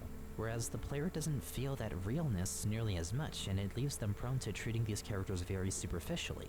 No regard for Chris's agency, or for what other characters may want, with Rousey enabling this by specifically trying to appeal to the player on several occasions because he's embracing his own fictional nature. Am I on pause? Even when Yes, this I am. dynamic is Okay. relatively Again, balanced, it's a I don't know what I'd do mess, if I and figured on out the that it was player's paused end, this whole they are time. capable of throwing so many things off track for Chris and other characters if they care 'Cause I've done that little before. about them. It shows that this essential is so important because it forces the player to acknowledge how much they're projecting onto the protagonist versus how much they're willing to treat fictional characters like real people, like friends in a way. In order for the Lightners especially to get their way, the player has to acknowledge the agency Alright, that folks, I'm not gonna lie to you, it's getting increasingly difficult to find related footage of what to talk about right now, so here's some slightly related footage of different dialogues and stuff regarding treatment of fictional characters. are taking away from Chris and treat Chris like their own person, which for a medium where the two are often synonymous in function may be a lot to ask of some. I don't think it outright condemns the player for not treating them like real people, because some players just don't really feel that way about fictional characters, as some like Rousey may be more understanding of. And let's not forget that I do think the game is actively encouraging the player to go out of their way to break things and entertain their own curiosity. But I really think that this dynamic serves as more of a litmus test for how far you're willing to go in projecting onto Deltarune's characters. Can you treat the Lightners like real people, or do you just see them as toys to play with and impose your will upon? Because regardless of that, they are more like the former, and they have to be in order for the player to be forced to grapple with this dilemma. And I think the game has to see the Lightners like real people, because I think it even goes as far as the marketing for Deltarune. Why do you think Toby doesn't want merch of the Lightners to be made, for instance? He's always been pretty mindful about There's how a lore merch is reason handled there, with yeah. certain characters, making sure any official merch of Gaster isn't made. Or if so, it's then removed from future production of that merch aside from the first wave of it, and describing Kara as something that can't be bought in a store. And the Lightners feel much more real to me. They live in a substantially more mundane setting, deal with issues that may hit closer to home compared to the scale that Undertale worked with, and I think for a lot of people growing up in similar circumstances to them can be a lot more relatable as characters. And furthermore, the Darkners are to the Lightners what both of them are to us. To make much of the Lightners would ignore the realness of them as characters. We don't have the consent of these people to make such things of them compared to the Darkners, which do embrace their fictional nature and thus make sense to have merch of. In fact, having merch of them probably supports the purpose of their existence. They were made to serve Lightners and bring entertainment to them, and they know that. Especially if... Let's see. Toby, if you're watching this, please just pick the damn Sean plush already. They're literally plushing the game. Yeah. Especially if Deltarune's message overall is anything like what I might I mean, think it Sean is. plushie would It go makes me kinda feel hard. that very connection, that personal bond to the Lightners, or even the lack thereof, that is essential in order for the game's message to work. And making merch of them not only discredits the amount of realness that they possess, but would hurt the message of the game at large. And that's just the player's end of the dynamic. It's the game's way of measuring how much you are willing to project onto the protagonist and characters surrounding them. But what about the protagonist? Because looking at ourselves alone is only going to reveal so much. What does Chris actually feel about all of this, and how does that play into this dynamic? To start, we obviously have the various ties between Chris and Spampton. As I went over before, they clearly feel some way about him, given that they're both in similar circumstances, trying to gain freedom and undo the strings, whether physical or metaphorical, that keep them bound to only function and express themselves within a certain limit. Yeah. Chris is actively kind of freaked out by Spampton on multiple occasions, and it's the one instance where they're so emotionally overwhelmed that they have to raise their voice to really express how they're feeling if given the chance to do so. Whether that be because they saw him as a friend, or were scared of him, or simply just saw him as a cautionary tale, one thing can be said for certain. They're terrified of what Spampton went through, and I believe that's because if Spampton wasn't able to break his own strings, and even upon doing so was just rendered unable to function, then what does that say about Chris's struggle with such a thing? How can they achieve freedom of choice and full autonomy if helping someone else to achieve it ultimately didn't work out at all? Adding on the other things I mentioned regarding their struggle for autonomy, and I think it's safe to say that, obviously, they don't really have a lot to be fond of in their current predicament. They rebel against the player a lot depending on what the player chooses, and so any semblance of freedom they can find, they're willing to use. And furthermore, we know that even just our presence in them is enough to make characters like Toriel and Noelle question them and notice that something about them isn't quite right. But beyond that, if we want to understand Chris's role in this dynamic, I believe we have to look at what Chris has done independently of our influence. What have they accomplished while the soul wasn't in their body? At the end of Chapter 1, we get our first instance of them pulling the soul out to our knowledge. They jump out of bed, pull the soul out, throw it in a cage, and then pull a knife before smiling into the player's perspective. Aside from this likely being taken as them knowing that they're being watched, this doesn't give us much aside from, oh boy, they're about to do something devious. Which, in Chapter 2, is confirmed in the form of them eating the pie that Toriel had just made, as well as plugging in the TV between chapters, which, given what happens at the end, is an especially interesting choice. And at the end of Chapter 2, they pull the soul out once after turning on the sink, and then jump out the window to slash Toriel's tires without her, Susie, or the player even knowing it. They go back in and act like everything is normal, until Toriel goes out and notices the slashed tires, which leads to her making Susie stay home, which allows them to pull the soul out yet again, open the door, turn on the TV, and create a dark fountain of their own. Currently, this is the extent to what they've done without the soul in them in the game's events. Yes. And the most notable thing to me, beyond them making their own fountain, is that they had plugged in the TV between chapters 1 and 2. Which may imply that they had been planning on having a dark fountain be made in the Dreamer home before Chapter 2 had even happened, and may have even planned on Susie staying over for this event. With what little we've seen them do, this all tells me at least one thing. Whatever Chris wanted to do seemed premeditated, prepared, planned out with some level of thoroughness. They didn't just pull the soul out of their ass, this was weirdly calculated. Maybe not fully, but to some extent they had been wanting to make a dark world before the Queen even gave her whole speech about how fountains are formed in the first place through determination. So, they might have experience with dark worlds, or at least learned on their own that it was possible to make one. That is, if we wanted to reach a bit there. But that's about as much as we can take away from what they've done without the soul, in-game at least. Of course, there are other things of note, like the blog post where we can assume they're the only other real peeks we have at how Chris is like without our influence. Yes. Especially in the Chris Dreamer Chris blog post, where, as I said before, they display behavior that suggests that there's something about being at Noelle's house that often reminds them of something, and leaves them lost in thought, leading them to play the piano for a while as a result. And of course, I've gone over their character overall, so I won't retread old ground here.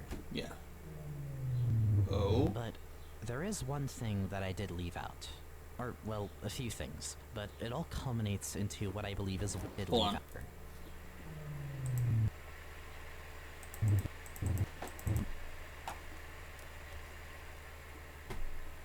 No secrets. But there is one thing that I did leave out. Or, well, a few things, but it all culminates into what I believe is one huge discrepancy regarding Chris and the soul. Yeah? We've been assuming this whole time that our control over Chris started right as Toriel woke them up in Chapter 1. Yeah. After all, that's when our connection to Chris was officially established from our point of view. Yes. We weren't controlling them at any point before, especially because clearly, if we were, then Toriel and Noelle wouldn't be saying that Chris is acting or looking unlike themselves. But if that's the case, why have they had a wagon with a birdcage on True. it sitting in the corner of the That's room true. for who knows how long? That's true. As far as we know, has only been used to store the soul in it, but is said to have already seen some crashes. Sure, we could try to assume that maybe they had a pet bird or something, but we don't know that. Yeah. You'd think if that were the case, someone in Hometown or even Toriel would have already mentioned it, and yet there's nothing implying that in the game at all. And what about this bit in Chapter 2, where while Chris is away slashing Toriel's tires and Susie's asking what's taking them so long, Toriel just says that Chris does this sometimes, as if this isn't the first time Chris has just left the sink on for a while, as if maybe they've pulled the soul out before the events of the game? Oh no. Has Chris been doing this before our involvement? Because with what few implications there are, it's certainly starting to sound like that to me. We have no other reason for the birdcage to be in Chris's room that we know of, and it's implied to have already seen some use, along with the stain next to it probably being some proof of that if you want to reach a bit. And given what we know Chris has done while leaving the sink on in the bathroom, we don't really have a frame of reference for what else they could be doing in that situation. Albeit, Toriel could just be referring to Chris messing around in there in general rather than specifically leaving the sink on, but even if we examine the birdcage by itself, this thing's existence has no other purpose to us beyond storing the soul. I imagine that if it had any other purpose, it would have already been mentioned by now, and furthermore, you'd think it wouldn't just be sitting in Chris's room unless they have a reason for it to be there other than sentimental value.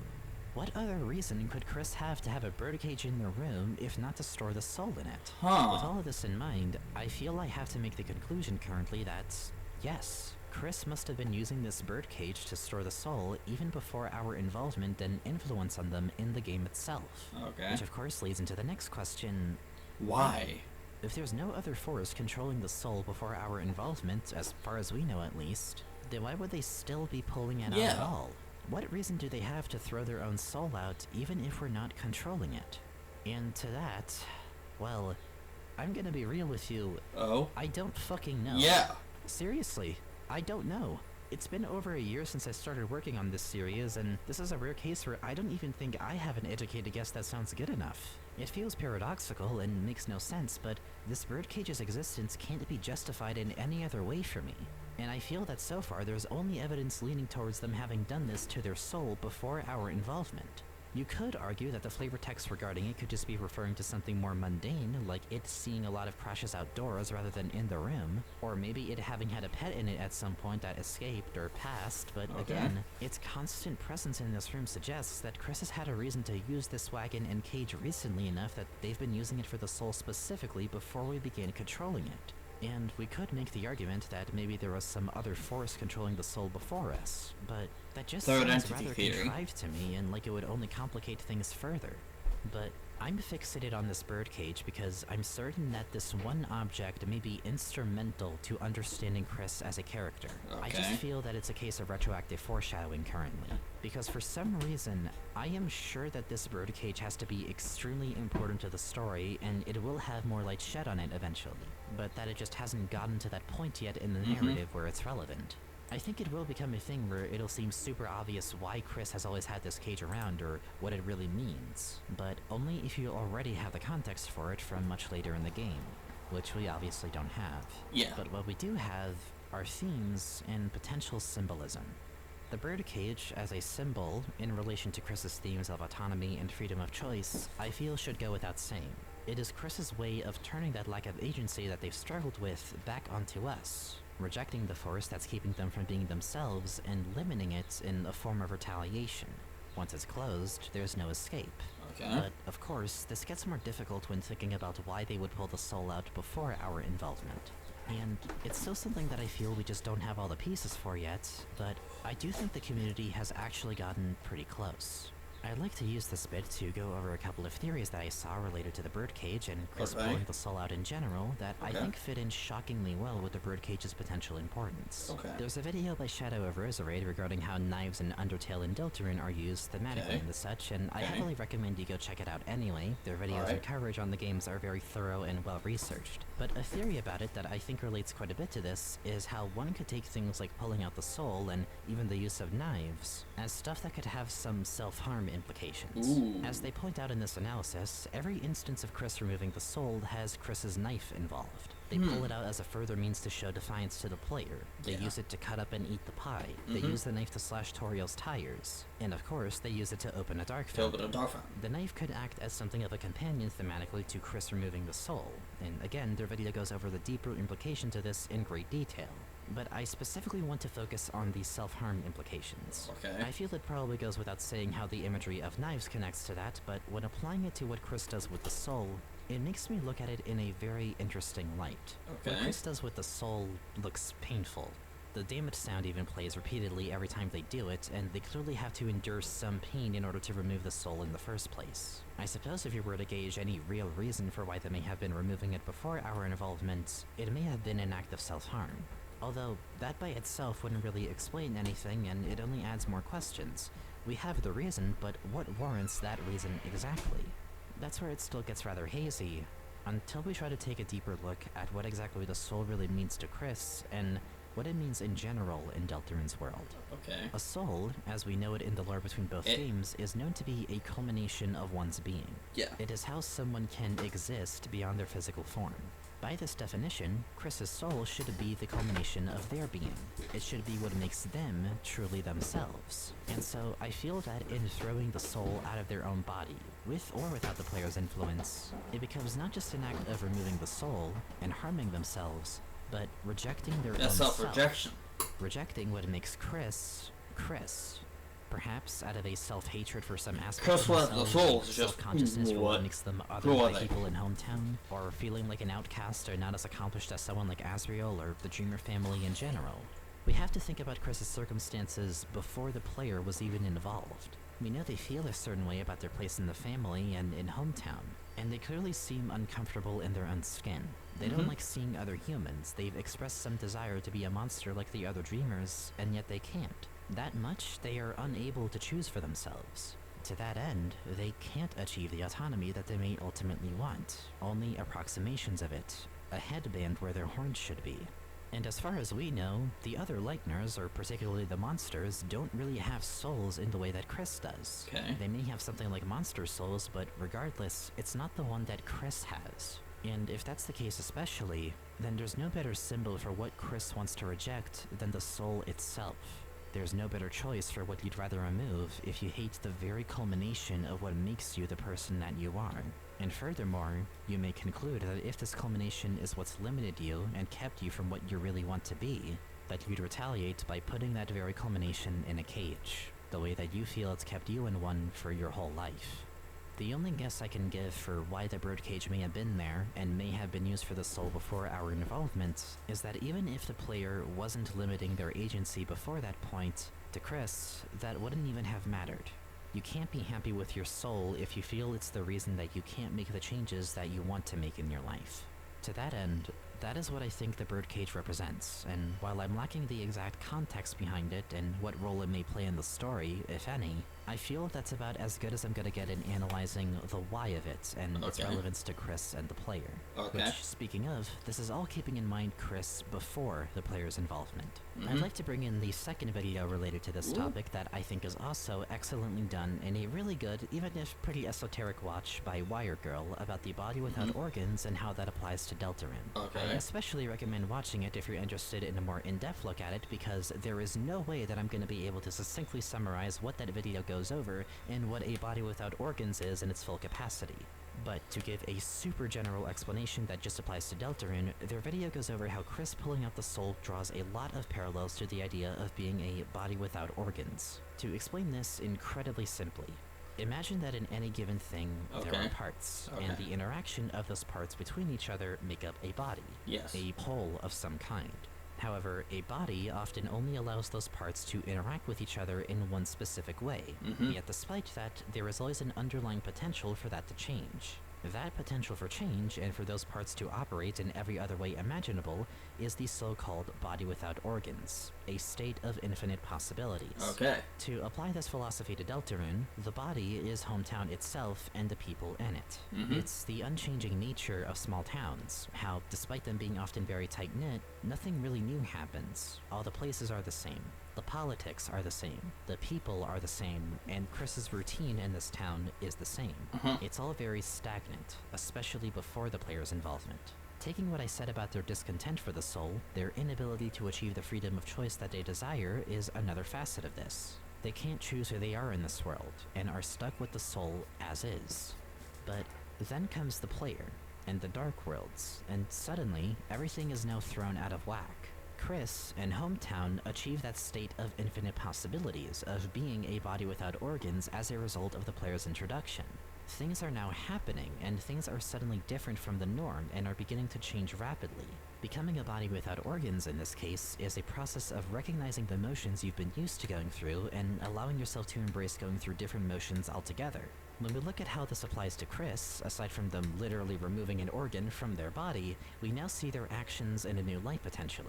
Aside from the implications of rejecting and not being content with oneself, Chris removing the soul is a way of rejecting the norm. Chris doesn't want to just go to bed now and sleep through the night. Now they want to break out of that routine and make some changes. But they also know their boundaries. You don't make changes violently and with aggression, you make them with care. It's good to go out of your way to change your circumstances and routine to shake things up a bit. But in entering that state of constant flux and rapid change, it's sort of like hitting the gas pedal a little harder than usual. There's a thrill to it, and it may even feel cathartic. But leave the foot on the pedal for too long, and you might not be able to slow back down before you crash altogether. You don't throw all of your prior ways to the wind, you just add a couple of new factors to keep things fresh and to avoid stagnancy. Every time Chris pulls out the soul, it's all calculated because they only need to do enough to spice things up for the next day. It can't be permanent, or else, well, at least for Chris, they may just literally crash and lose their own life. Yeah. By throwing away the beating heart, the body can only continue to function for a short time, even if that time allows you to do literally whatever you want in this case. And of course, bringing us back down to earth here, we also just don't know what really happens if someone goes without a soul for too long. However, I get the feeling that there will be a lore reason for specifically why Chris can't just throw the soul out for good and be done with it. And if so, then I believe it'll only support this notion further. And it's not just Chris that participates in this activity of removing themselves from the norm. On the player's end, their very existence rejects the norm. The second that they enter Chris, people start to notice that things are different with them. And things in the town suddenly start developing more rapidly because of your presence generally. And I believe this relates very closely to what I mentioned regarding Deltarune's themes of nostalgia and curiosity and how secrets are a part of the game's core themes. You are encouraged, in my opinion, to go off the main route to find these secrets. Being in a state of instability and rapid change isn't this inherently bad thing. It's something that the game wants to draw out of you. It wants you to dig beyond the surface. But of course, when it's taken too far for the player, that's when you get something like the weird route. Derailing from the norm so hard that it delves further into the negative potential and things that can harm Chris and those around them. So, looking at the player-protagonist dynamic with all of this considered, I believe both of them are dancing the same dance, but in different ways. The player does have to acknowledge that they are projecting onto the protagonist and that they are taking away some of the protagonist's agency in favor of their own by connecting to Deltarune's world. And it can be abused to make something like the Weird Route happen, where they reduce these characters with their own lives and personalities and feelings into nothing but toys and roles. But on the flip side, we have a protagonist who, as a character, is already in a state where they feel stuck, in a place where it seems like nothing is changing ever and they can't achieve the freedom that they want. So they reject themselves by putting their own soul in a cage, like they feel it's done for them. It's the only thing they feel they have control over, where everything else seems to be spiraling out of it. But because of the player now getting involved, while it is still limiting them, it's now evoking more rapid changes and shaking things up a bit, both through the player's influence and Chris's own changes here and there upon removing the soul to prevent this intervention when they really want to do something on their own accord. Both the player and protagonist are participating in rejecting the norm and going off the beaten path, and while the protagonist may not fully align with the player, and said player similarly may not like being locked out of certain situations via cutscenes and made unable to see certain things, they weirdly enough kind of need each other in this story. It's through the player's inputs, aside from the Dark Worlds themselves, that things are now becoming more interesting. But it's thanks to Chris and them allowing us to control them that we have a connection to Deltarune and can suspend our disbelief at all. There is a balance to this dynamic, one that can become catastrophically thrown out of whack, but a needed balance regardless. Which, with all of that said, begs one last question. Yes? One last little discrepancy that I think will put a nice bow on this section. We've established how Chris is removing the soul as a means of making their own changes so that the current situation can be steered more in their favor, breaking away from the norm in order to get closer to what they actually desire. But we've also established how the player can easily abuse their part of the dynamic by projecting way too much onto Chris in the Dark World and making the Weird Route happen. We know well that the Dark World does appeal more to the player and is designed with the player's control in mind compared to the Light World. So, with all of that said, why in the actual fuck does Chris still open a dark fountain at the end of the Weird Route? Yeah, why? Well, I do actually have a potential answer to this, but it's more of a guess and my own personal prediction that plays into why the player and Chris even need each other in the first place. The player will have their own motive for playing Deltarune, whether it be just to escape to another world through suspension of disbelief, or connect with the characters, or just to have like a fun few in more some minutes other left in way. this section. The player's motive is up for them to decide, but ultimately it's to explore Deltarune, and if we wanted something of a more firm motive, creating a new future. But what about Chris? This whole time I've been talking about them, I've never really given a moment to shed light on why Chris is even doing what they do. Why do they plug in the TV between chapters? Why do they need Susie along with them at the end of Chapter 2? Why exactly are they opening a dark fountain at all? This action feels so strange, especially at the end of a Weird Route, if you're assuming that the reason for them making a Dark World is because they just want to go on another fun adventure with their best friend or whatever. And you could say that maybe the Weird Route just recontextualizes this ending, so that their reason for making the fountain is actually different between routes. But I have an even more straightforward guess. I think that the ending to Chapter 2 is the exact same in both routes because the motive for Chris opening the fountain and really doing what they do without the soul is also the same between routes. Their reason for it doesn't change whether or not you're doing a normal or a weird route. And even if the player does something as awful as a weird route, the ending doesn't change because regardless of that, they still need the player for something.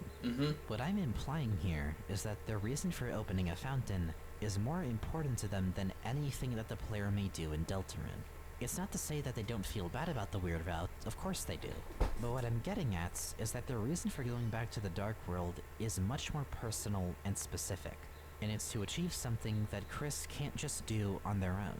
You remember how I mentioned that I don't believe Chris has 3 save slots? Yeah. And how that just wouldn't make sense because if they did have that much power, then why would they need the player at all? Yeah. Think about what the player is capable of doing, especially when factoring in the device theory and the program being a tangible object in the game's larger world. The player has 3 slots. They can hop between any of them. Their existence can persist and revitalize itself even on a game over. They are able to experiment with Deltarune and shuffle things around to their will, for better or worse, and on top of all of that, they are able to do so through a program that can be taken apart and examined more closely to find things that Chris wouldn't be able to find otherwise. Chris isn't so capable of just fucking around and doing whatever they want in their world, but because we exist beyond their reality, and because the program itself and saving among many other things are diegetic to the game, we do have that potential to just hop out of the Deltarune experience and jump back in to any point, to any of these 3 slots. Our ability to do all of this is a huge incentive for Chris putting up with whatever we do, because we can gauge every possible outcome when they potentially can't. And furthermore, we can see things that perhaps Chris can't see. Now, with that in mind, what could possibly be more important to Chris than the things currently happening around them? What reason could there be to open a dark fountain, even if it risks allowing the player to manipulate their friends and family and use them like a puppet on strings? Well, I think I know one thing that might fit the bill. Something that they probably think will undo a catalyst that they believed led to their life going to shit ever since. And it just so happens to align rather closely with the player's sentiment about the game at large. Much like how the player may be intent on finding a different ending or going as far out as possible to look for secrets and mysteries in Deltarune. Regardless of how deep into escapism it may take them, I think that Chris is trying to find Des. And in both cases, it's at any cost. We're about to get into the real out there shit now.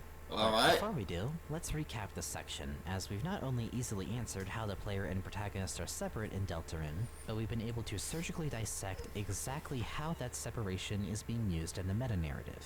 Chris and the Soul, aka the player, are two different characters. Okay. In a meta sense, this separation is being used in Deltarune as a sort of litmus test for how much the player is willing to project onto Chris as a character, versus allowing them to exist as their own real person alongside the other Lighteners, treating them more like people compared to the Darkeners being treated more like fictional characters. The Weird Route is an instance of this dynamic being imbalanced severely in the player's favor, manifesting them as a terrifying voice to those subservient to it, and in general, the Dark World is more accommodating to the player's need to project onto the game, where the Light World rejects it. And on Chris's side of the dynamic, they keep the player locked out of certain events in order to make sure that some things go a very specific way without the player's interference, while otherwise still allowing the player to control them. As even with Chris's disdain for the Soul aside, both of them need each other in order to get closer to what they want to achieve in Deltarune. Chris needs the player in order to function and be guided closer to their goal using the player's greater abilities thanks to the program or device that connects them to the game's world, while the player needs Chris in order to have a vessel to connect to Deltarune with at all and explore the game efficiently. Okay. While they may not always align, they both seek to evoke more rapid changes of the game and break from the beaten path to find something more important than just reaching the end. Finding Des, and in that, perhaps even a new future, and something different from the one ending Deltarune claims to have. But with all of that said, that just leaves us with our last essential to apply to Deltarune. Ooh. We've gone over everything that I deem to be diegetic to the game, and we've gone over Gaster. why the player and protagonist separation is so important to Deltarune specifically. And in both cases, to some extent, I think I've been able to show how the device theory supports the conclusions I've made for these two essentials. Yeah. Now, to find our last cornerstone of the game's meta-narrative and message, I want to bring us back to the second section of this video, actually. Ooh. Back when I was discussing this game's themes. Okay. As I established before, the game's themes all orbit around escapism and interacting with fiction. And with that, I was able to identify 3 specific branches from that core: autonomy, compassion, and nostalgia, each embodied by Chris, Susie, and Noelle, respectively. Up until now, I had been able to more or less leave it at that. But now that we're getting up to the last section, I must admit that I have been leaving one portion of this diagram out, for it only felt appropriate to mention in this next section. One more thematic branch that I think is just as important, and perhaps is the piece we need to finally complete the closest picture we can possibly paint for Deltarune's meta-narrative and message. Freedom and the illusion of. Represented by none other than the man himself. Ooh. Let's go over why Flowey was to Undertale what Gaster is to Deltarune.